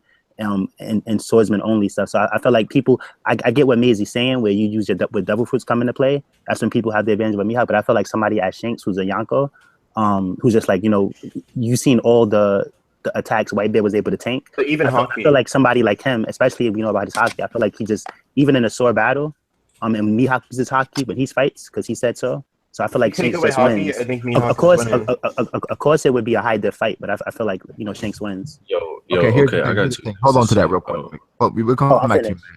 Mac. Mm-hmm. You here? Yeah, I'm here. Yo, I first gotta ask a question. Then, what's the score right now for like S and A+ for Mihawk? So Pharaoh, I got S. Wait, so Pharaoh, what were you? I was S. Maisie was A. Matt was S. Ty was A+. So what do you think, Mac? Oh, okay, yeah. I'm gonna say right now, Zoro's trying to surpass Mihawk, yo. Is Zoro trying to surpass a guy who's at A+, or is he trying to surpass a guy who's at S? That's my question to you guys. I feel like he's trying to pass the guy who's at S. Why do you say that? This is the man who's gonna be the story. We all say Rayleigh in his prime. Rayleigh in his prime, we all say he's Yonko level, don't we? Right. Almost. Yes. Yeah. Yes. So I think we say that. End of story. He's most likely going to be on the Yonko level. Do we all agree this, or do we disagree? I say it depends. Like put it like this: if he beats Mihawk and it's not much story left, then he'll just be an A+. But if he beats Mihawk and it's a lot of story left, he'll be S. If you guys are trying to say, like, it depends. I think if he beats Mihawk, period, he's S. Like, if we put it like this, if we make a tier list for swordsmanship, Mihawk is undeniably an S. But this tier list is for overall like power, who would win, who's the strongest overall, like swordsman or not. I'm holding on to somebody. I want Mac to finish. So Mac, what do you think? Yeah, I definitely got to give him S. I can't. Yo, this is. We gotta understand the Pirate King crew is on a different level, and I feel like Zoro and the story he's gonna be definitely S. So the person he beats to become S, Mihawk has to be on that level of S. I gotta give him this respect. That's it. Like anybody who's beating Mihawk is gonna have to be damn near dead before like to say that they did it. Like there's no oh yeah, I'm beating Mihawk and I'm like getting away from this fight with like unscathed or not even unscathed, but like I'm walking away from this fight. Like, no, it's gonna be a fight to the death. Like, you're gonna be done. Mihawk's gonna be done, like on the ground, coughing up blood. Okay, Fru. I mean, I'm just gonna say it outright. I think he's like the highest A+ you can get. I would put him on S- if we had that tier, and the reason why I put him on A+ is just because of the fact that when at Marineford, when we saw him, he said he wanted to test his strength against Whitebeard to see the distance between him and Whitebeard, as in he didn't know if he was on that high tier, S tier at that point. Mm-hmm. So I don't think that I can put him on the tier of people like fucking Kaido and Shanks and Akainu when he doesn't know necessarily if he can even beat Whitebeard when he's sick and dying. All right, I'll say this about Mihawk. People have mentioned this in the chat earlier as far as the world's greatest stuff, and I feel like all the other world's greatest, they're all S's, right? we kind of take Whitebeard down because he was sick, so he's an A+. Kaido, Dragon, those guys put him in an S because worlds, blah blah blah. For Mihawk, we're saying based on what we saw from Marineford, which we should not use because we know how inconsistent that was. But also for Mihawk, we know about the duels with Shanks. People argue, we don't know when that was. We don't know what happened. If it was just swordsmanship, Shanks does use a sword, but Mihawk still retains that title. Also, anybody that's given a Yonko a high diff fight is going to give any Yonko a high diff fight. How is Mihawk not an S? And this is Zoro's end of series goal. This is we don't know if it's in the series though. You're saying it's in the series. That's his goal. That's his goal. That doesn't mean that's his end of series goal. No, but Han, what Ty is trying to say is that even if he surpasses a Mihawk at some point in the story, it doesn't mean he's not going to get any stronger than that. Yeah, exactly. Zoro. And then go ahead. Wait, hold on. What I'm saying is, with Mihawk, right? Even if, say Zoro defeats Mihawk, becomes the greatest swordsman, the next goal is then Luffy is helping Luffy become Pirate King, right? Well, the first goal is helping Luffy become Pirate King. The second goal, you believe Luffy becomes Pirate King, and then Zoro becomes the greatest swordsman? We don't. Mihawk is definitely pretty sure they're gonna be. Those goals are gonna be achieved at the same time, but exactly or around the same time. Also, we gotta understand when it comes to Whitebeard. When he said the Whitebeard, I will see the difference between us and him when it's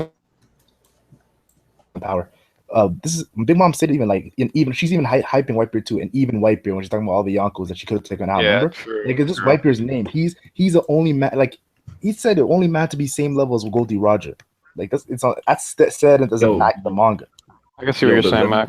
Let me say one more thing though. Luffy becoming Pirate King is more important to Zoro than Zoro's goal. And if people are still trying to debate that, then that's crazy because he literally laid down his life for the sake of Luffy. Yeah, he was willing to throw his life away. Not even that. He pretty much fucking bowed down in front of his greatest enemy to fucking. Yeah. Well, he said he would give up his goal, but Luffy would have to live with it. But another thing is that Mihawk isn't Zoro's goal. It's the title of swordsman, the greatest swordsman. Because I still have the theory that possibly Shiryu might, Shiryu might try and kill Mihawk, and then Zoro avenges his master. Yada yada yada, so on and so forth. Mm-hmm. Yeah, I agree 100%. Oh, what I want to say about all the other greatest or strongest in the world titles being at S, and we put Mihawk at A+. What I want to say about that, and Brago, we're not just drawing stuff from Marineford. I draw stuff from every single time I ever saw a character. So when we first see Mihawk, and after he defeats Zoro, and then he goes, "I'm impressed with you, Luffy, for not jumping in. You're his captain." And then he goes, "What are your goals?" I want to be the Pirate King. And he goes, "That's a goal even larger than your friends over there." So I feel he has that greatest tier, but I feel that title, but he said it himself, whoa, what you want to do, that's greater than what your friend want to do. So I feel S for the Yonkos and for Dragons, and for Mihawk, A+. But when you're at A+ in One Piece, you're still a monster. Look how we actually haven't, the only A+ we've seen so far are Akainu and Whitebeard, and look how monstrous they was. So I feel Mihawk being an A+ doesn't make him, he's going to be a retarded monster. So can I just respond to that? The thing is with Pirate King and becoming the world's greatest swordsman, with Pirate King is so many things that go into it. It's about strength, it's about acquiring territory, it's about overcoming a bunch of different things. So it's not just strength as far as Mihawks. That's just strength. That's just being the best at what you do. People say it all the time. As you see with Luffy, he's not struggling. Buggy can become a Yonko just by trolling, because he can acquire territory, acquire great crewmates, and that is possible. No, he can't. You say not seriously? It's not possible. Oda has him. But I'm saying though, he can't become a pirate. He can become a Yonko. No, he can't.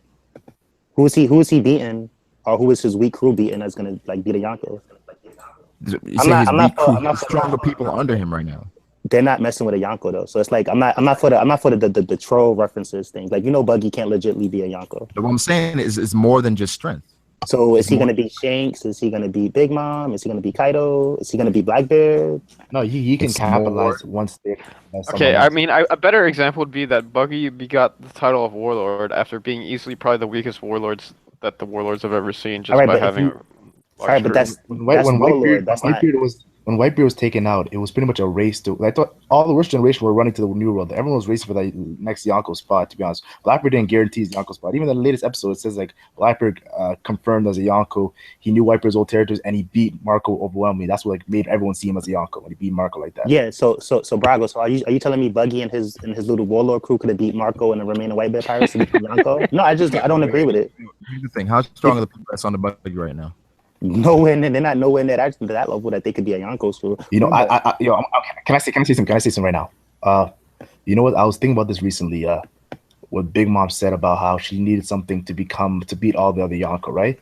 I'm thinking, what if Buggy gets that thing that Big Mom wanted somehow? Just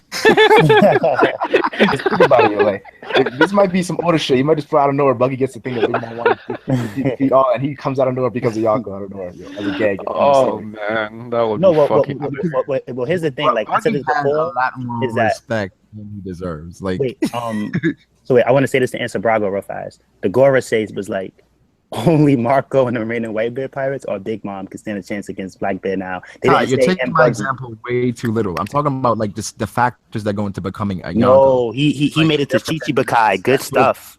But not he's not gonna be a Yonko. Like and here's the thing, I gave you a good example. I'm like, is he beating Marco's crew to become a Yonko? No. Just said we don't know about the people around him. The people that join him. You know he don't have people on that level around him. We don't know that. How do you know that? Because Blackbeard took the stress. Hold on. After Blackbeard made everybody fight, and he took the strongest ones with him. Or you trying to tell me that like Buggy just got like mostly the strong fodder or whatever? Like you telling me Buggy, like Blackbeard was able to make a Yonko's crew out of the Impel Down, and so was Buggy? I don't. Okay, hold on. I feel like I can answer. Like I can solve this right now because while Ty does have a point that like. Buggy took the strongest. Buggy can't really be Yonko level on a serious level. Brago's right that the fact that Buggy could be Yonko, right?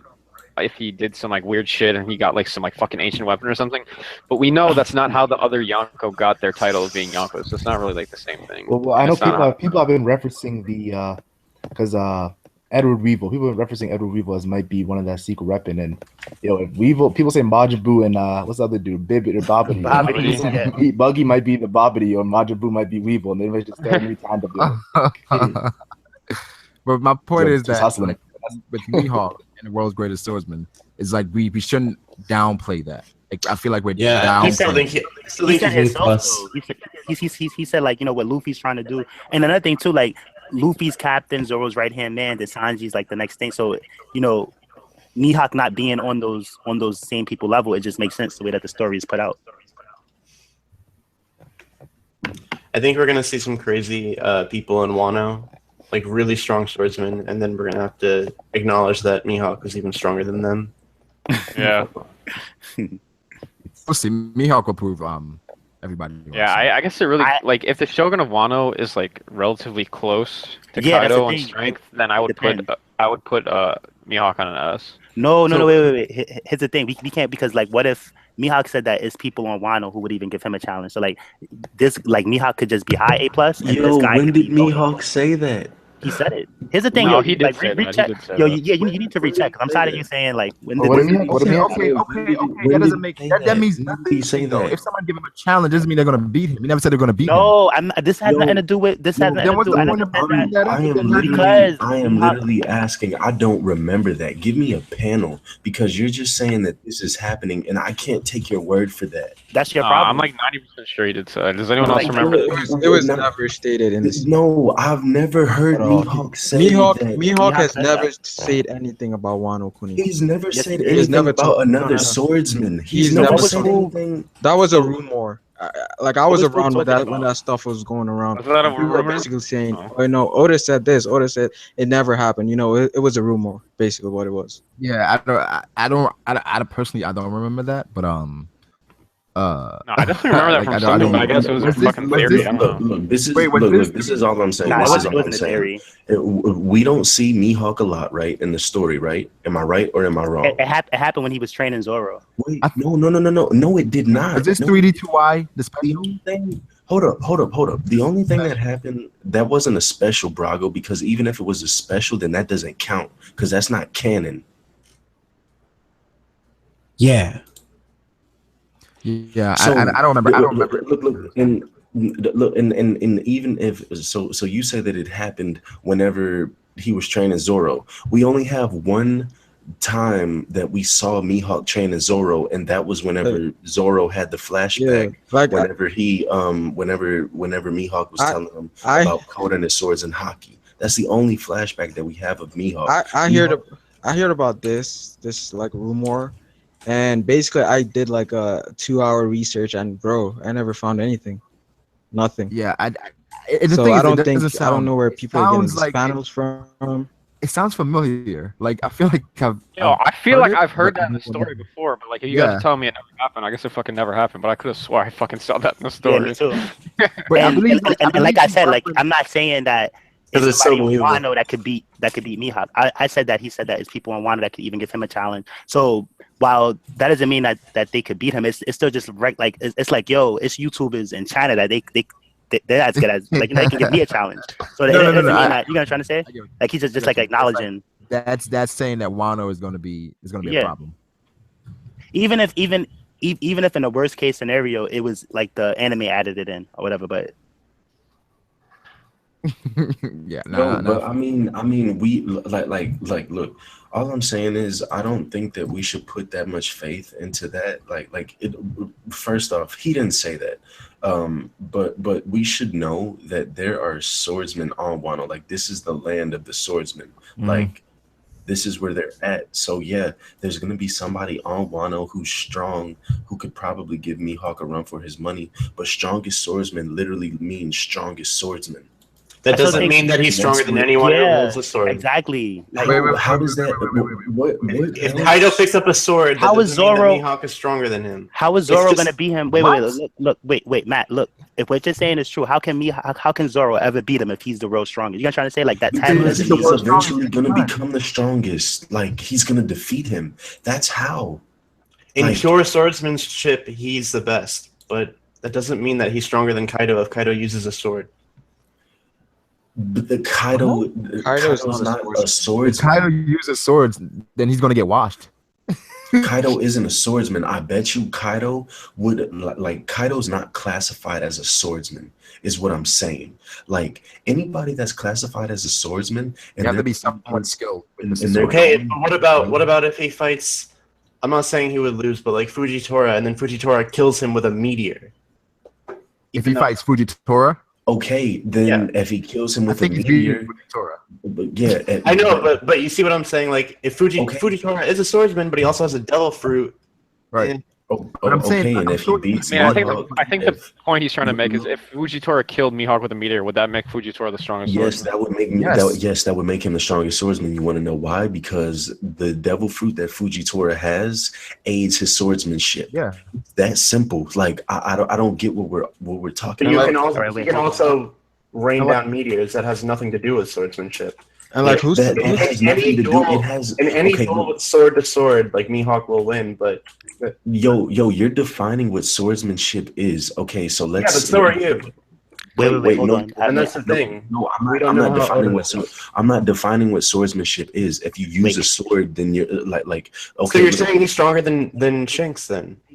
Take Fujitora. Is he stronger than Shanks? I mean, with a sword, yes. With a sword, yes. I would say. I want to say something. That doesn't mean that he's going to beat Shanks. And wait a second, though. Wait a second. This is what I'm saying as far as Fujitora goes with the whole meteor.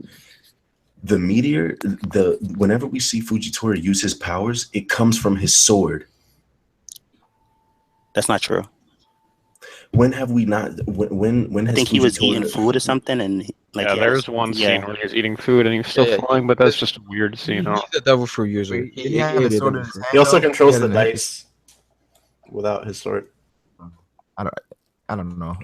Here's the thing. But like the Shanks thing, like we get into tricky territory. Whereas it's like, what is a swordsman? What's not? Is the world's greatest swordsman, and that means if you challenge him and you use his sword, you've taken an L. That does not mean that. Wait, hold on. Like I have something to say. All right, so here's what I want to say. So like like the boxing champ, right? The boxing champ could be Mayweather. It doesn't mean he could beat everybody, but he has the title. So until somebody beats him for it, he's the champion. That makes no sense. I think we should word it. Brago, you're missing what I'm saying though. Look, here's the thing. That doesn't mean he can beat everybody, but he has the title. Brago, everybody but look, somebody had the title. Somebody had the title before him. All I'm saying is that, like, all right, look, like it could be this cliche that there's always someone stronger than you, right? No, but Brago, listen, look, that's like literally what you're saying.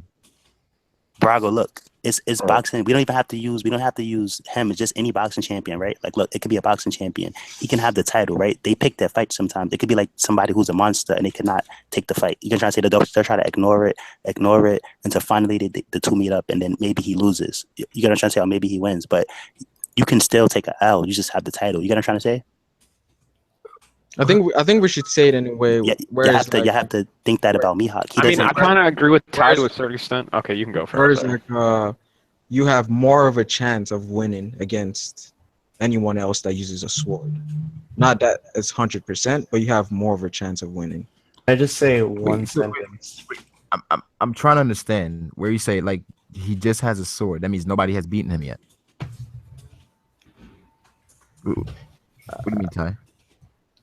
I'm saying that like boxing, because look, it's a whole bunch of different divisions. It's a whole bunch of different weight classes. Each one of them has a champion. It's other people that can beat them in a fight. The fight just didn't happen yet. You're trying to say? Let me put it in a One Piece perspective. Shanks very well could be the actual strongest swordsman in the series, but he hasn't challenged Mihawk to the point to where anyone in the series would know or that they could deem Shanks the strongest swordsman.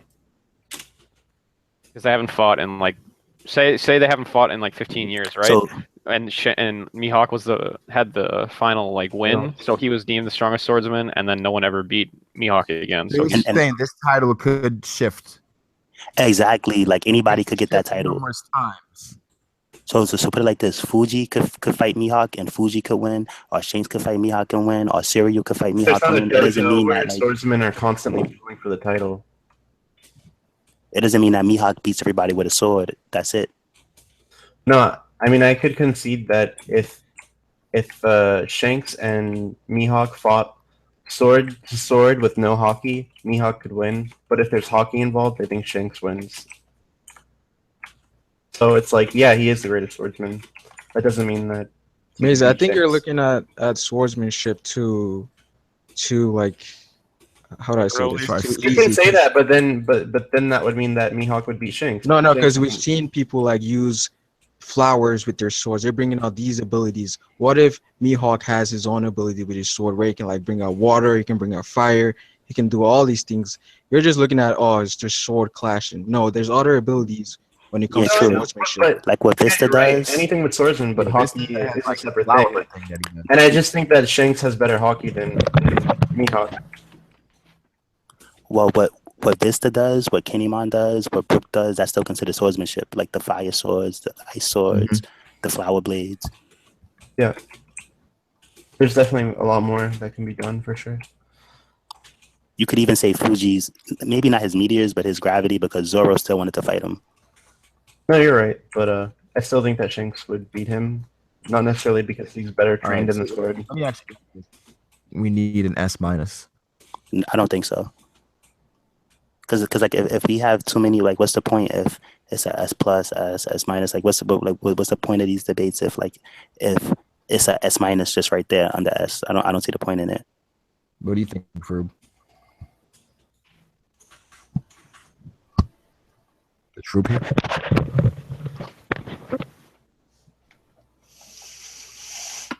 Maybe. Yo. I mean, I was asking, like, do you think we need an S-, guys? Yo.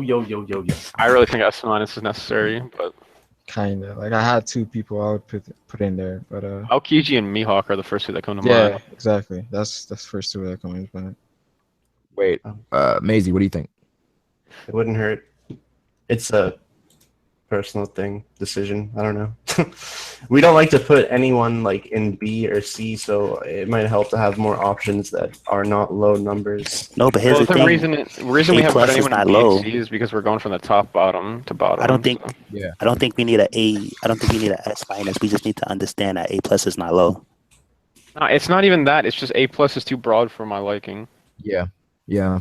I agree there because we like that. That's like saying why do we have A minus? You know. Because that's the lowest. That's the lowest thing. And that's not like it's the lowest thing, but that's a different like S. If we did do that, we could have like an S plus, but nobody would be in there except like Roger, Pirate King. Yeah, I think no S plus right now. Yeah, like I think Roger, just Whitebeard, those guys S plus. Yeah. But Wait, right Brago. now, Wait, what's the vote though? What's the vote though for Mihawk? it's like you majority an S minus. Yeah, hold on. I actually want to. If we had an S minus, who would put? Would you guys? Would anyone put him in S minus? I would. Aokiji and Mihawk. If we had an S minus, then I could put him in A plus. If there was an S minus as well. If there was an S minus, I would put Mihawk S minus. Out there right now, I've said many times. The 7 characters I think are top tiers are the 4 Yonkos, Drake, and Akainu. And I don't know. I've always decided I was just kind of like respect, the man, he's top, But if you guys want to put S minus, y'all, that's better than A plus. To be honest, I'll take it. Oh yeah, well, like what I was saying is that like when they have like ranks and stuff, it's special. Like it'll be like a C rank, whatever. It'll be like a A rank. Then it'll be like S is like the special rank. So like that's why I think we should just leave S alone and not change it, but A plus.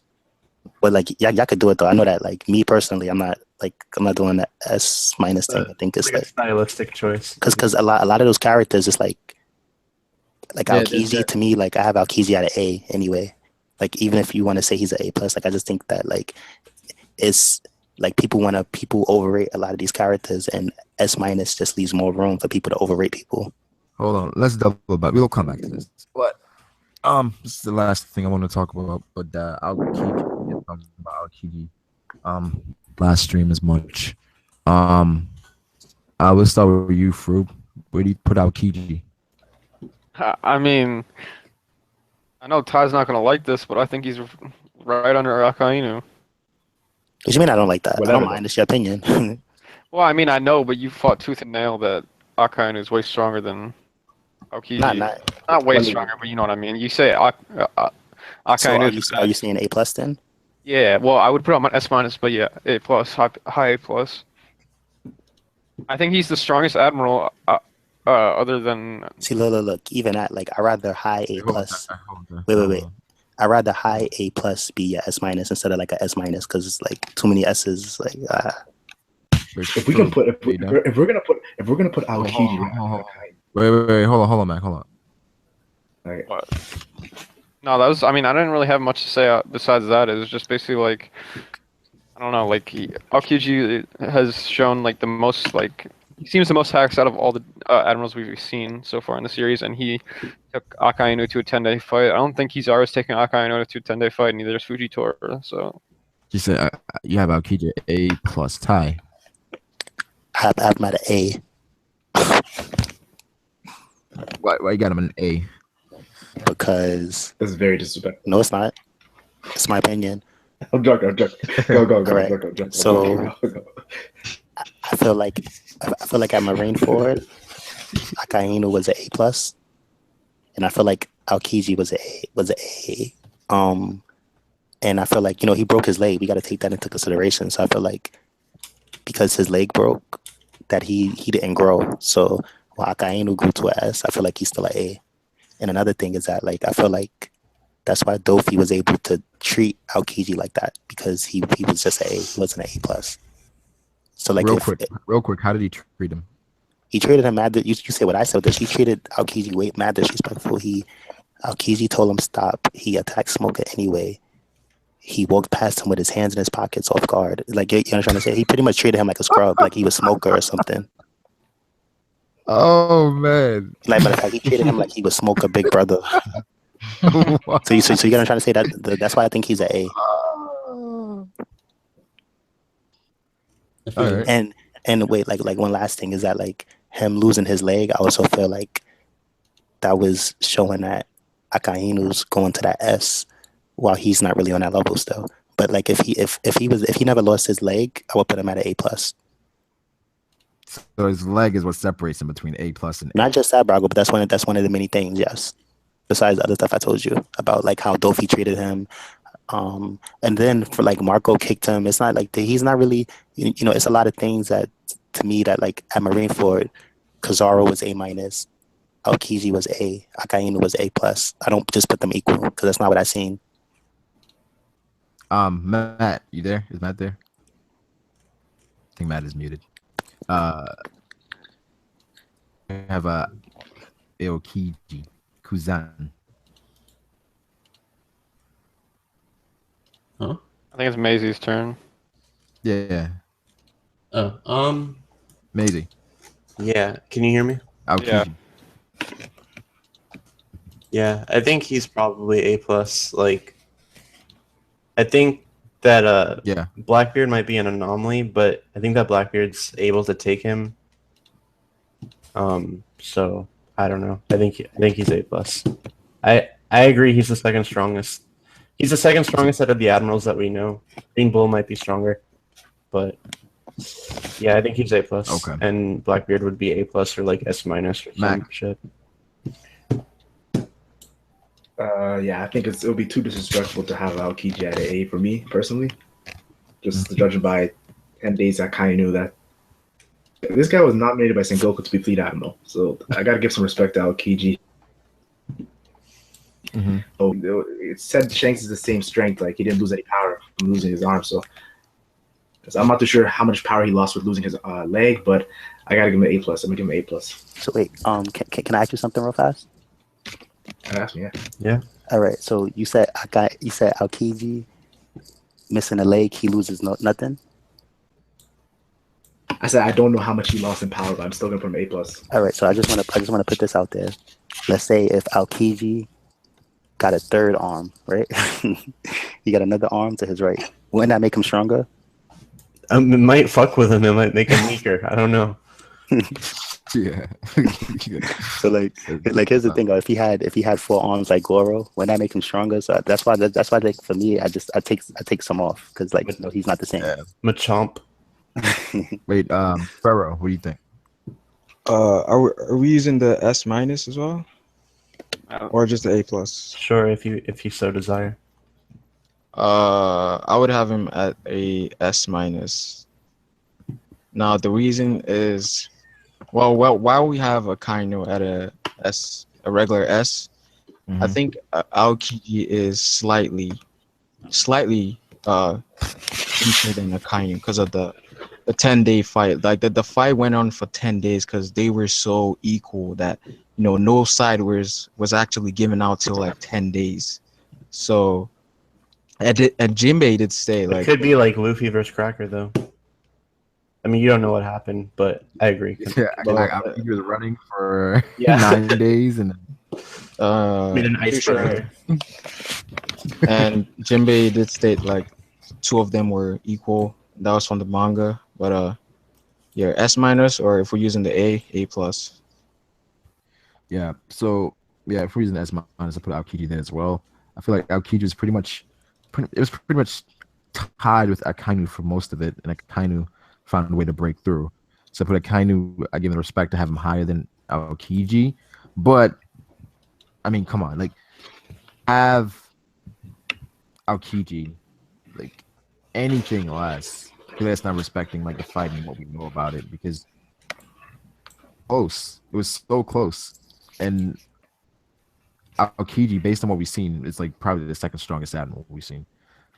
Yeah, so, I could agree with that, but to me, it's that he lost the limb though. Like if he would have never lost the limb after, I could have kept them closer to each other. Here's why I don't like factor that in as much, because the whole thing with Shanks, Shanks didn't lose any strength, losing an arm. So why would Aokiji lose any strength when he can replace it? He can replace his leg. He's a Logia, and Shanks was a swordsman. With Shanks, didn't we see in the last episode? See, look, in the last episode we saw but Brago, with Shanks, like he was probably so powerful that for him didn't make him any weaker. But you still see, look how Mihawk is like. I'm not interested. You got one arm now. I'm pretty sure like him losing his leg is a handicap. That's Mihawk's pride, though. That's just Mihawk's pride. That has nothing to do with Shanks. No, but Shanks was down. So hold on. So why didn't Jinbei lose an arm or a leg if people could just lose stuff and it doesn't nerf them? Or like, I'm pretty sure that like the dog viper and the cat viper, when they lost their limbs, it nerfed them some. So like Shanks was probably the special case. Shanks was like the exception, but other than that, when people lose limbs, they get nerfed. Well, it could be a situation where if you lose a limb right away, you need some time to actually be used to without that limb. Yeah, true, but like so Aokiji had 2 years without the leg, right? Do we think that Kid and Luffy were equal until Kid lost a limb? No, because with Kid, it's like he pretty much got it back, and with his powers. No, but listen, but he made a stronger arm in Kid's quick case. You know what I'm trying to say? So how you know the ice is stronger? Yo, if Aokiji, wait, hold on.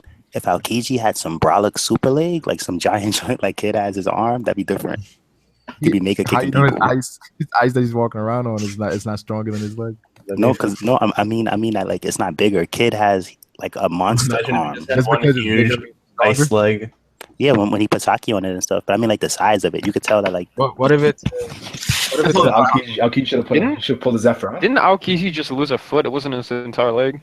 That's his foot. That's his foot. Like he's like the bottom half, like from his like the calf to his. Not just his foot, not just the lower. What if it's like the foot with your ice where it's like stronger than steel? Which is the yeah, that's what I'm saying. You know, good thing he's 10 feet tall. He ain't dunking anymore. But the thing is, Ty, bigger doesn't necessarily mean better.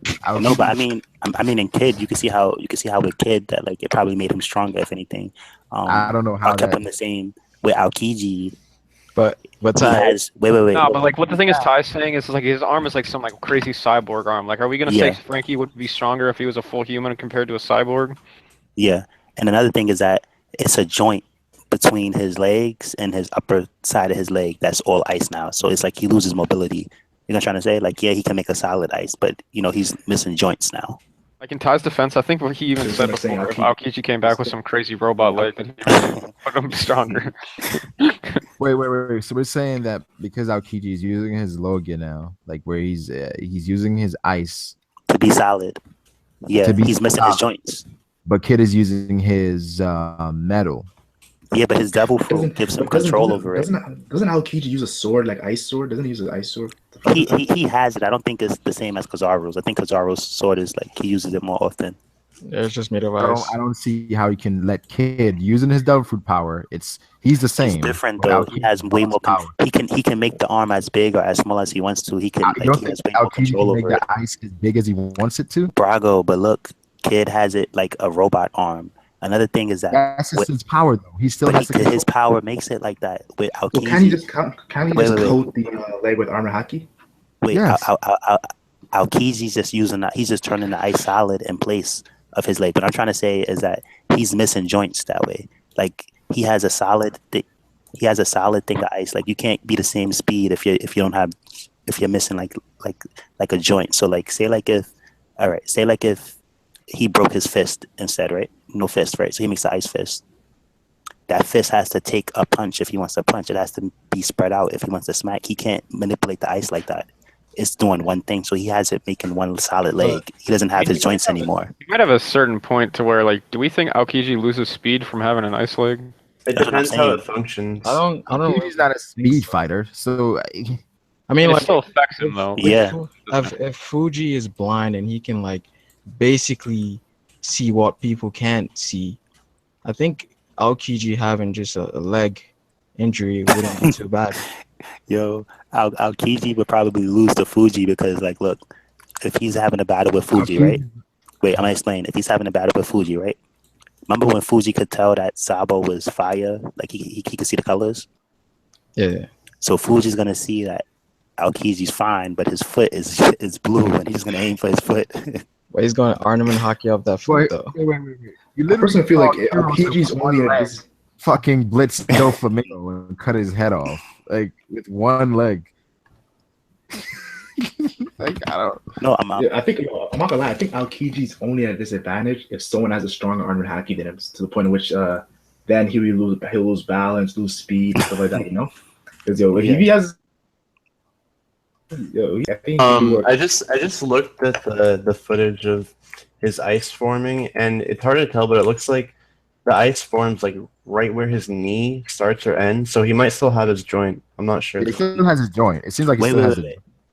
Wait. Look, but what I'm trying to say is that okay, that first joint he might or may not have, but he doesn't have the one that's where your feet is. Yeah, your ankles. Ankle. Yeah, so the ankle keeps him from A to S minus. Yeah, that and Brago, that he lost. You're gonna try to say he didn't win. It wasn't a tie. He lost. So Akainu stronger, and if he's like getting let's weaker. go to boxing, right? If a boxing match goes 12 rounds and the dude loses by a knockout in the 12th round, it's still they're gonna be like, yo, that was a tough matchup. You're still on his level. You're right there, but you just lost. You just lost. But like, Brago, your example doesn't support the fact that he lost a leg or he lost a limb in it. I said he got knocked out. But listen, that's not the same thing as getting knocked out and losing an arm. They weren't rated the same because he can replace. But it's not Brago. He's missing a joint. He doesn't have control over his ankles no more. Bro, you are overrating this goddamn joint. You're underrating. It's the fact that he lost in the first place, so he's not equal to this guy. The thing is, I kind of want to agree with Ty to a certain extent, but we haven't seen what he's saying come into play, so I can't agree with it. Can I just chime in? I haven't been able to talk. My mic was muted. Yeah. Shit. Go ahead. I'm talking this entire time. All right. So look, all I gotta say about this Aokiji thing in his leg is that he's a Logia user. This is his fluid body. He's utilizing his power, and he's making a leg based off of what his element is. It's the same thing. It's the same thing as or it could be stronger than what his normal leg would be. No, but he's missing his ankles. You're trying to say like it's not. How is he missing his ankles when it's his body? It's literally his fluid body. Why he's able to utilize the power. He has no bottom. He has no bottom leg. No, he made can make a solid leg. No, he made a new make a joint out of ice, bro. No, he made a new solid leg out of ice. That's what he did. That is literally what he did. Why you can't make a joint out of ice? Brago, he's able to function the same way as he was before. Brago, now you're using your imagination because look what I'm trying to say. See he's not. It's a fictional story. But Brago, look, just can I say what I have to say without getting cut off? So look, when made of ice. Look, we seen him make a sword, right? We see him make stuff, right? Like his ice forms and then it gets solid. Like, so once it gets solid, it gets solid. So he makes this leg, right? It's in the mold of a foot and it gets solid and that's it. It's not movable like that. The way that Kid has it, Kid has a whole thing where it's like he has full control of his joints still. Yo, man, let's just move on. Wait, I have something to say. He can deteriorate, right? He can literally become ice and rejoin himself. But he can't make. I mean, like once what he makes is solid. Even if he was to like make it unsolid to move, that would be like holes like an ice sculpture. Yeah, exactly. We can argue that Aokiji and Cracker have like the same level of controlling, right? Control of the devil fruit. Wait, you said who? Aokiji and Cracker. They can. No. Why? Aokiji's is way better. Okay, if he's way better, right? Yeah, that would push my point even further. See what Cracker says about it. He said, I can manipulate crackers in ways you have never seen before. And these dude made a fucking 10 cracker clones with movable joints. Wait, he can't move joints. He can't make a joint, bro. No, but that's different because that's biscuits, bro. Look, that's called suspension of disbelief. Wait, bro, look, and then this is different because what biscuits is made out of, like the biscuits stuff. That's like doughy and stuff like that. Could be made in the stuff. That's not the same as ice, which is the water till it turns hard and gets solid. Ty, no, I'm not. This is that biasness that I'm talking about. The admirable bias. No, I'm full of that. Ty, look, hold up. Listen, benefit of doubt. But you don't want to give Aokiji the benefit of the doubt, even though he's a Logia. Yeah, exactly. Like this is his body. He is literally his entire body is ice. His entire being is ice. He can make anything move the way that he wants it to because he is ice. It would take. We always see like when him and Kizaru, when they do that, it takes time. So it's not. He's at a disadvantage. It's not the same. What do you mean it takes time? He had 2 years to do it. No, I mean, like, all right, when he wants to make an ice sword, right? He has to like form up the water or whatever, and then freeze it into an ice sword. Like he just can't make an ice sword appear. Like even if he was to like want to change his leg to do more or whatever, like he takes time to do that. It puts him at a disadvantage either way you look at it. I don't know how y'all like. It's like y'all praising that he lost a leg. Like it makes him better. It doesn't. But we don't have to agree on this. All right, let's just move on. Yeah, that was it's getting pretty late at this point. Where did you have Aokiji? I placed him at so we're using S- now. We're using S-.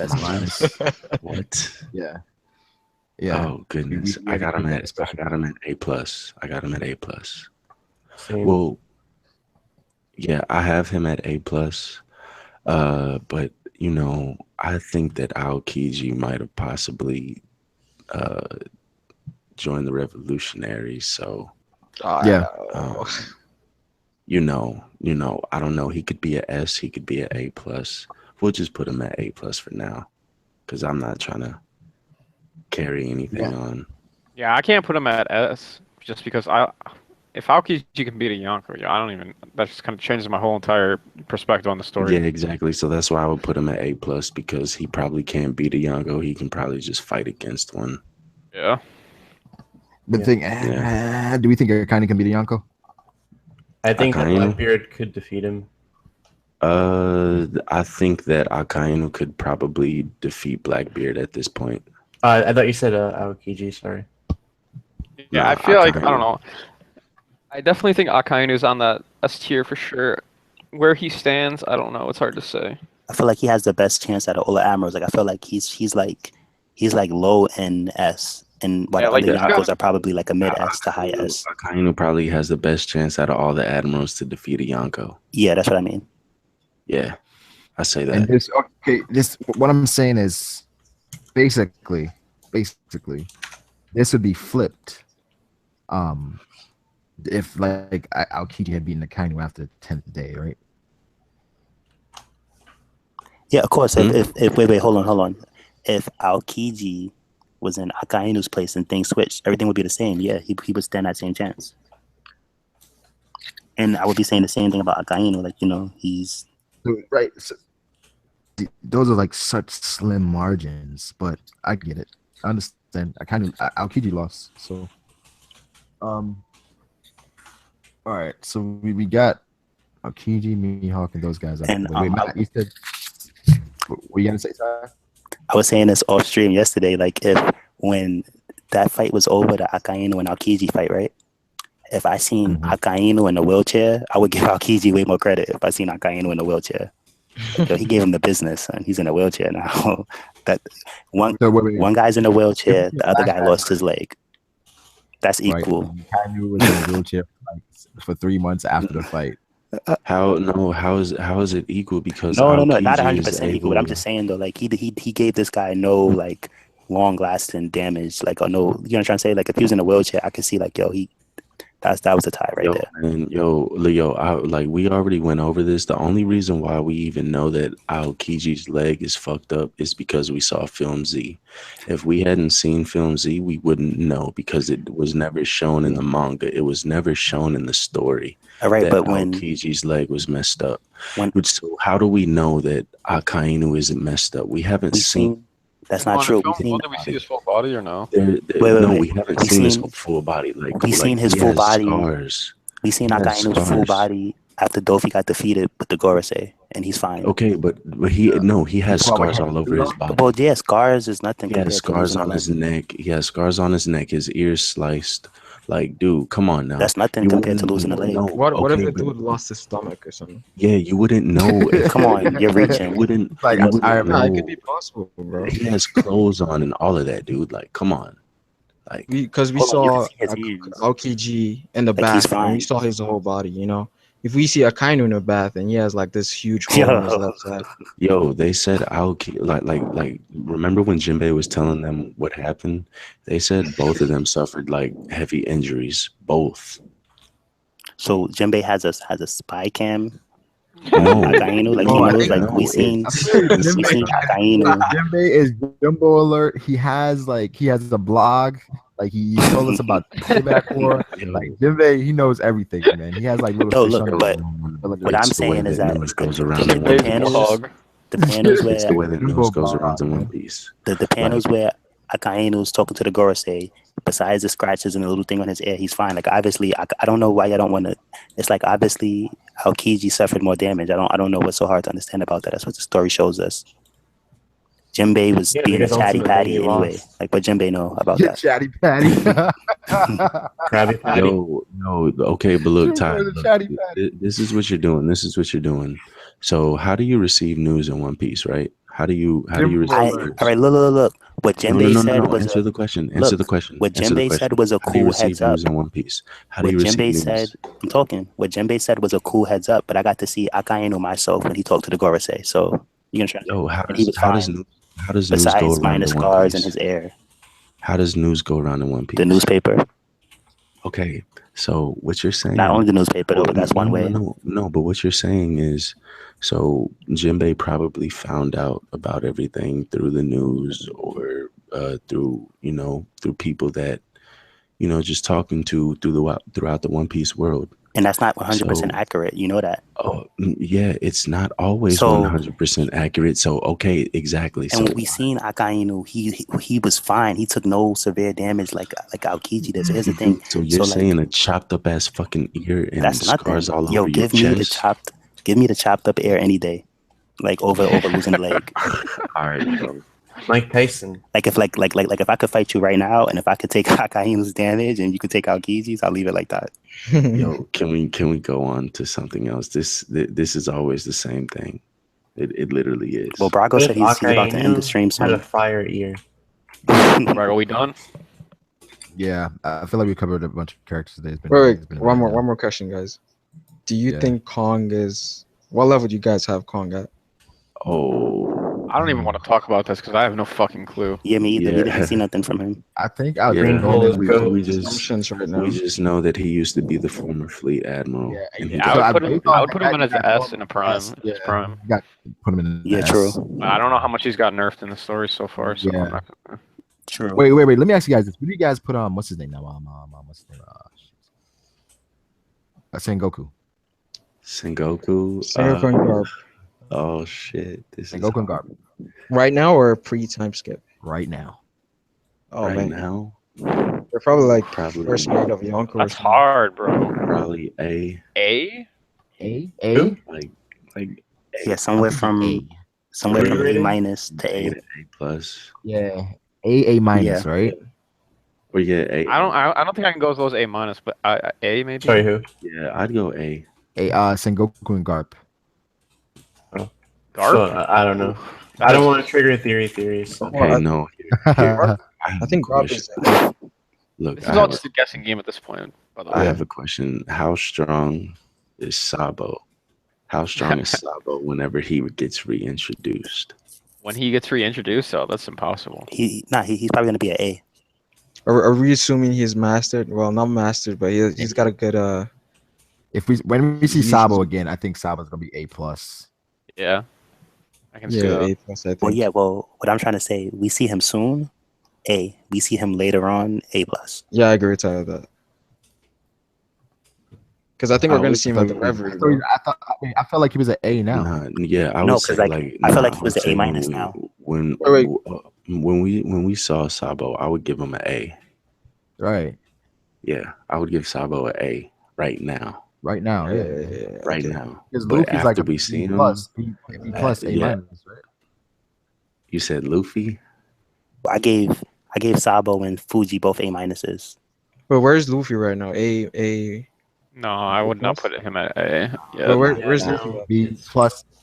Gear 4 is A minus. I would put Luffy at a B plus. Yeah, B plus. Yeah, B I think plus. Gear 4 is like an A though, right? Shouldn't Gear 4 give him Gear 4 have is like like a separate? Yonko Commander level. Yeah, but including the limitations of Gear 4, ultimately. No. Gear 4th isn't necessary. No, listen. Lower. Gear 4th isn't necessary. Isn't necessarily Yonko. I mean, like position. the last 3 commanders, not the first 2. The third one. Well, no, because look, he needed Nami there to beat Cracker. If Nami wasn't there, Luffy wasn't. But the thing is, he was capable of matching up to Cracker like alone. We're assuming if Luffy had infinite Gear 4, he could probably. He could probably be on the same tier as Cracker. Like that transformation. Like well, to me, with no limits, it should A minus, right? Because like when Luffy was in Gear 4, he wasn't really at a disadvantage. He was like going toe to toe with Cracker. Yeah. To me, Luffy's a B plus, but Gear 4 lets him be an A. So like when I average it out, I give Luffy A minus, but like low A minus. I kind of see what you're saying, but I think Luffy is like his base form is like a B, but his Gear 4th is like A minus, so it averages out to a B plus. Wait. So I just want to ask you this: if his base form is a B, don't you think Gear 2nd and Gear 3rd is making him B plus? Well, I mean, when I say base form, I mean like Gear 2nd. Gear 2nd included, yeah. Yeah, Gear 2nd included. Because I mean, I haven't seen any really. I haven't seen Gear 2nd or Gear 3rd really do anything against any top tier at all. So. What about Caesar? Caesar like it's not top tier. Top tier. Yeah, Caesar's not top tier. No, but at the same time, like the top tiers that he's fighting, like so, like it's like you mean people Dofi level? Yeah, Dolphin above. Yeah, above that. Yeah, Caesar's like a C plus. No, he's higher than that. He's like a B plus. He's dangerous. I mean, I don't know about B plus. As far as fighting, I don't think any supernovas. I don't think anyone with hockey loses to Caesar. He has. Hockey's losing to Caesar. Wait, I'm sorry. What did you say? A C plus? No, I said B plus. He has.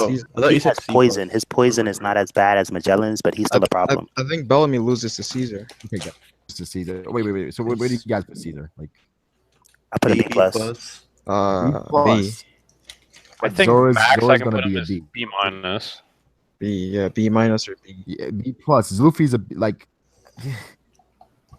He's not. He's not a fighter. Like if you think about it. Brago. Remember, Luffy's already immune to poison. If he wasn't, even him finishing Caesar would have killed him. So let me ask you guys this: where would Zoro be? Isn't Zoro like a B plus? Well, I have Zoro at a B, but I feel like he hasn't fought anybody worthy to see what he can really do. So Caesar stronger than Zoro? Yes, Caesar's stronger than Zoro. With those rankings, like it's hard to evaluate someone like him. Like how do you evaluate? For instance, listen. How do you evaluate Sugar when Caesar is not stronger than Zoro? Caesar is not stronger than Zoro. He can instantly just poison him and kill him. Caesar is not stronger than Zoro. Yeah, he's not stronger than Zoro, but he can still kill Zoro. Exactly. And here's the thing, Brago. Brago. Oh my God. You see, when Luffy did Gear 3rd on Caesar, his hands, they like corroded with poison on it and stuff. Anybody else, they would have died right there. Luffy's immune to poison, so he stayed alive. Yeah, but Zoro can just hockey up his swords and he doesn't have to touch Caesar. But Caesar is airborne. Like he can. Yeah. He doesn't have to just stand there. Zoro can kill Caesar with just swords, like long-range sword slashes. Wait, here's the thing. Caesar. I'm not saying that he could beat Zoro, but I'm just saying it's hard to evaluate him. Caesar doesn't have to just stand there and take Zoro's attack. He can put smoke. He could put poison in the whole room. He can move. Okay. I'll acknowledge where he can cut anyone in the series. Like who's stronger? Zoro, but like who can be tricky and get the win? Caesar could probably be tricky and get the win. I'll say that Caesar has a completely broken double fruit and he has a mastery over it. But I will say this: his fighting capabilities are complete trash. Like he's not dodging any of Zoro's attacks. Period. Mm-hmm. That's what I'm saying. Like that's crazy to think that Caesar is like a B plus as far as combat wise. Like this is a ranking. Yeah, he is a scientist. Yeah, he is. Yeah. But to me, like I put him at B plus with confidence. Like at the same time, which you're paying no attention to this. If Luffy wasn't immune to poison, he would have died after he beat Caesar. Luffy, he was fucking bullshitting. That's what Zoro said. Like, I'm not talking about when Luffy lost. I mean, like when Luffy, even when he went to Gear 3rd and he beat Caesar, his hands was corroded with poison and stuff. He would have died right there. Zoro doesn't. Any other person. Zoro doesn't have to lost to Monet. But I'm talking about Monet Luffy, isn't though. stronger Listen, than listen, Luffy. listen to what I'm saying. You want to talk bad about Caesar because Luffy beat him, but you're not understanding that if that was anybody else besides Luffy who fights with their hands, they would have lost right after they beat Caesar.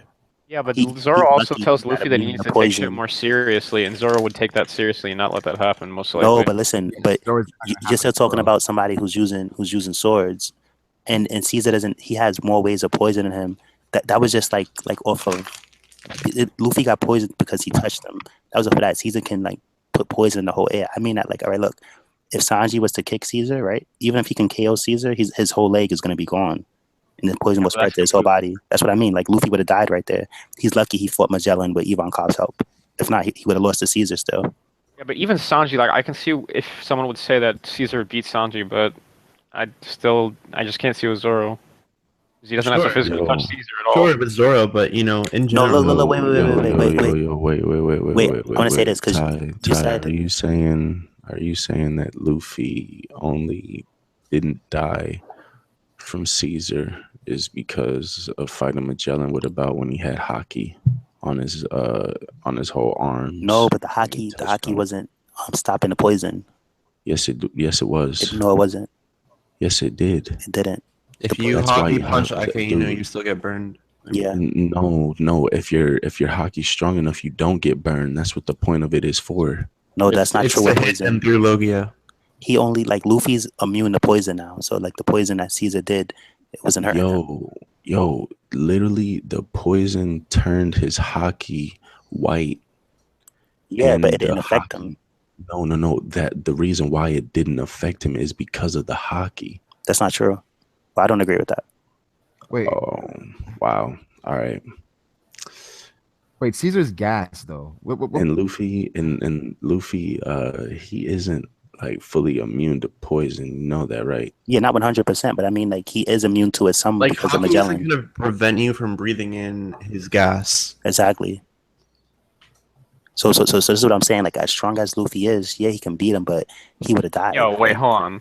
That's Zoro show feats that he could like breathe underwater for like 15 minutes or something like that. Or I don't remember how long it was, but it was for a pretty long time against Hody Jones. It was a minute. He was underwater. Oh, was and it only also a minute? Zoro can create tornadoes that could probably get the poison air out of there. Like it's so many things Zoro can do. Caesar has no chance. It's easy to evaluate. I don't even know why we're even arguing this. Wait. The point is, I'm trying to say before people face value, be like, oh yeah, like he's not a fighter, he's not strong, but like his. Here's what I'm trying to say. Like, Foob was saying that Zoro doesn't have to touch shot, Caesar. bro. Like, you can't do anything. Wait, Foob was saying that. Yeah, but what about Sanji? Wait. Foob was saying that Zoro doesn't have to touch Caesar to beat him. At the same time, Zoro Sanji's blitzing Caesar, and Caesar's done. He's blitzing Caesar. No, but Sanji whole leg's gonna be poisoned, and he's gonna die after. Bro, he's not gonna have time to do all that. Dude, if you hockey up, you can block Caesar. The hockey's not gonna help you. Wait, Luffy did it. Luffy the fucking shit. Jumbo burns the poison. It's not gonna burn through the poison. Wait, why wouldn't it burn? I want to answer Foob or whatever. I'm gonna answer Foob, then I'm done because all right. So Foob, you said that Zoro doesn't have to touch Caesar to beat him, right? Mm-hmm. But at the same time, not being biased, Caesar doesn't have to touch Zoro to beat him. He can put poison everywhere. He can. You know what I'm trying to say? Like, it's a lot. You got to be fair. You can't use Zoro to his max potential in your scenario, but then make Caesar a scrub in your scenario. You know what I'm trying to say? Like, but the thing is the only thing that Caesar has at all is his devil fruit. He has no durability. He has no speed. He has no fighting style. He has nothing. He's just a devil fruit. He has speed in his devil fruit, which is two good things. What speed? And he does have hockey. Obviously, it's not yeah. great, but he does have it. Well, for the matches, we're talking about like hockey. I know it's funny. Try to contain yourself, but it's just like is Sugar like nothing? Like Sugar's OP. Like Sugar was able to kill like Robin. You keep saying, like it's more to it. You keep saying Caesar's not a fighter. Sanji's not a fighter. He's a cook, but he can still fight. Caesar's a scientist. No. Listen. Listen, Caesar's a scientist, but he can still fight. No, that's not even the same thing at all because Caesar doesn't have a fighting style. Like, he's afraid of fighting. It's not the same thing at all. Sanji, look, are you kidding? Sanji has literally defeated martial artists. Stop it. Caesar defeated Luffy, and he defeated other people too. Oh my god! Here's the thing: can nobody cut me off? what I wanted to say was that when Sanji was with Caesar and Capone and them was there, Caesar's like, yo, Sanji, me and you, we can take these guys out. But Sanji didn't want to cooperate with him. So this guy has better fighting capabilities than you're giving him credit for. Let's look at Capone. Capone's not a fighter, but he can still win battles because of smarts and his devil fruit. And like, it's not all just power hockey. Yeah, exactly. Like Caesar's a scientist and he's really smart. He wins that. That all sounds good on paper, but you're just throwing away what I said already, which still doesn't change what I said. I don't remember that he could blitz him. No, I was saying that Zoro could just take him out with long-range sword attacks, and Caesar. I agree that Zoro could, obviously, but to think he can't turn into his devil fruit element and like avoid it and stuff, like that's why they have hockey, bro. No, but I mean, he can do like he doesn't have to just he can spread his body apart just like what Sabo did. He doesn't have to take the hit. Hockey's not stopping that. Like if you look back at the what about Rouge versus Caesar? Like that would be worse of a matchup. Like I don't know. Like obviously, like pure physical fighters are gonna have a harder time with Caesar. Yeah, and obviously Zoro's gonna have a good time against Caesar because he's long range. Yeah, exactly. I gotta be fair. Like don't get mad at Nazy for not being biased. You know what I'm trying to say? Yo, you guys, like, I don't even know why we're having this conversation. Like Caesar can defeat Zoro or Sanji. That's like Sanji has to make physical contact with him. He's gonna get poisoned. Could Rouge beat him though? No, he's gonna get poisoned. The best he could do is a double KO. Rouge only gets stronger through receiving physical damage. I think Rouge can beat him because Rouge, without doing anything, he's still physically strong.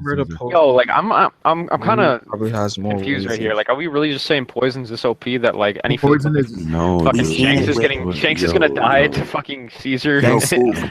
Fool, we seen it with Magellan though, so I don't know why I let Magellan be hacked. But Caesar, you're trying to play him. Caesar's poison is not Magellan's poison. Person in the like. As far as like other than the admiral, Caesar's hold on. Caesar's poison took out all of Zoe pretty much. So I don't know why I wouldn't underestimate Caesar's poison. That's something that was not poison weapon made by him though. That was a weapon. That wasn't. He can do stuff like that. Yo, he made the weapon. What are you, dude? Come on, man. I don't know why you don't want to acknowledge his power. Come on, man. To you, it's like you be seeing how deadly Caesar is. Hold on, Brago. Look, I got the great. Hockey blocks the poison. That's what you're not acknowledging. Hockey doesn't because hold on. So why did? Look at Luffy's Grizzly Magnum. No, look.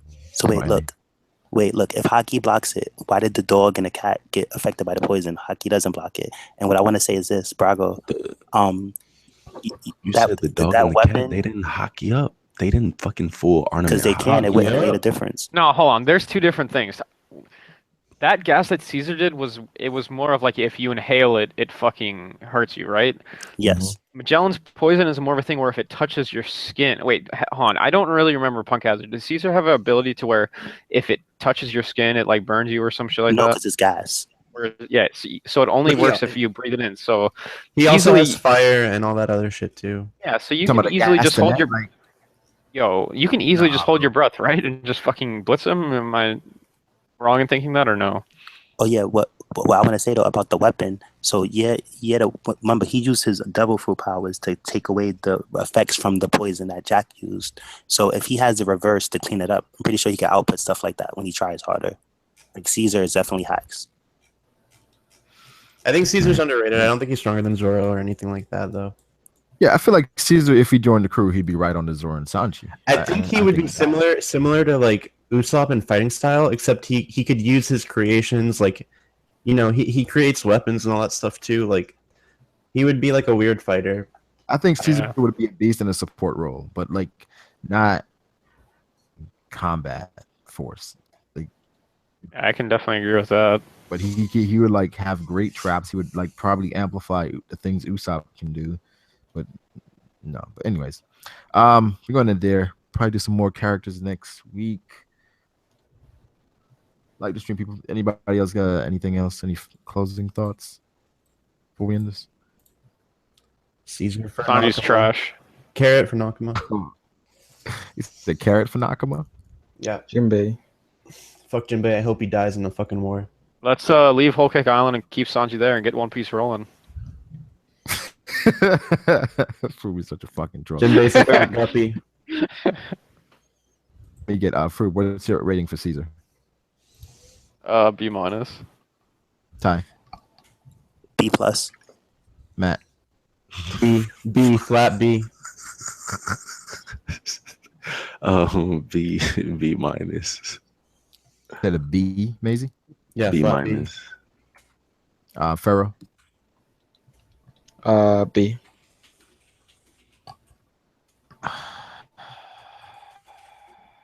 I'd say C plus. What? Yeah, C plus. What'd you say? He said C plus, I think. Yeah. Holy Yeah. shit. Caesar man. Pirate plus. King. Y'all are funny, bro. Because I feel like if we did Zoro, I put Zoro at like a B minus. So yeah. Like the stream, people. We'll catch you guys next time.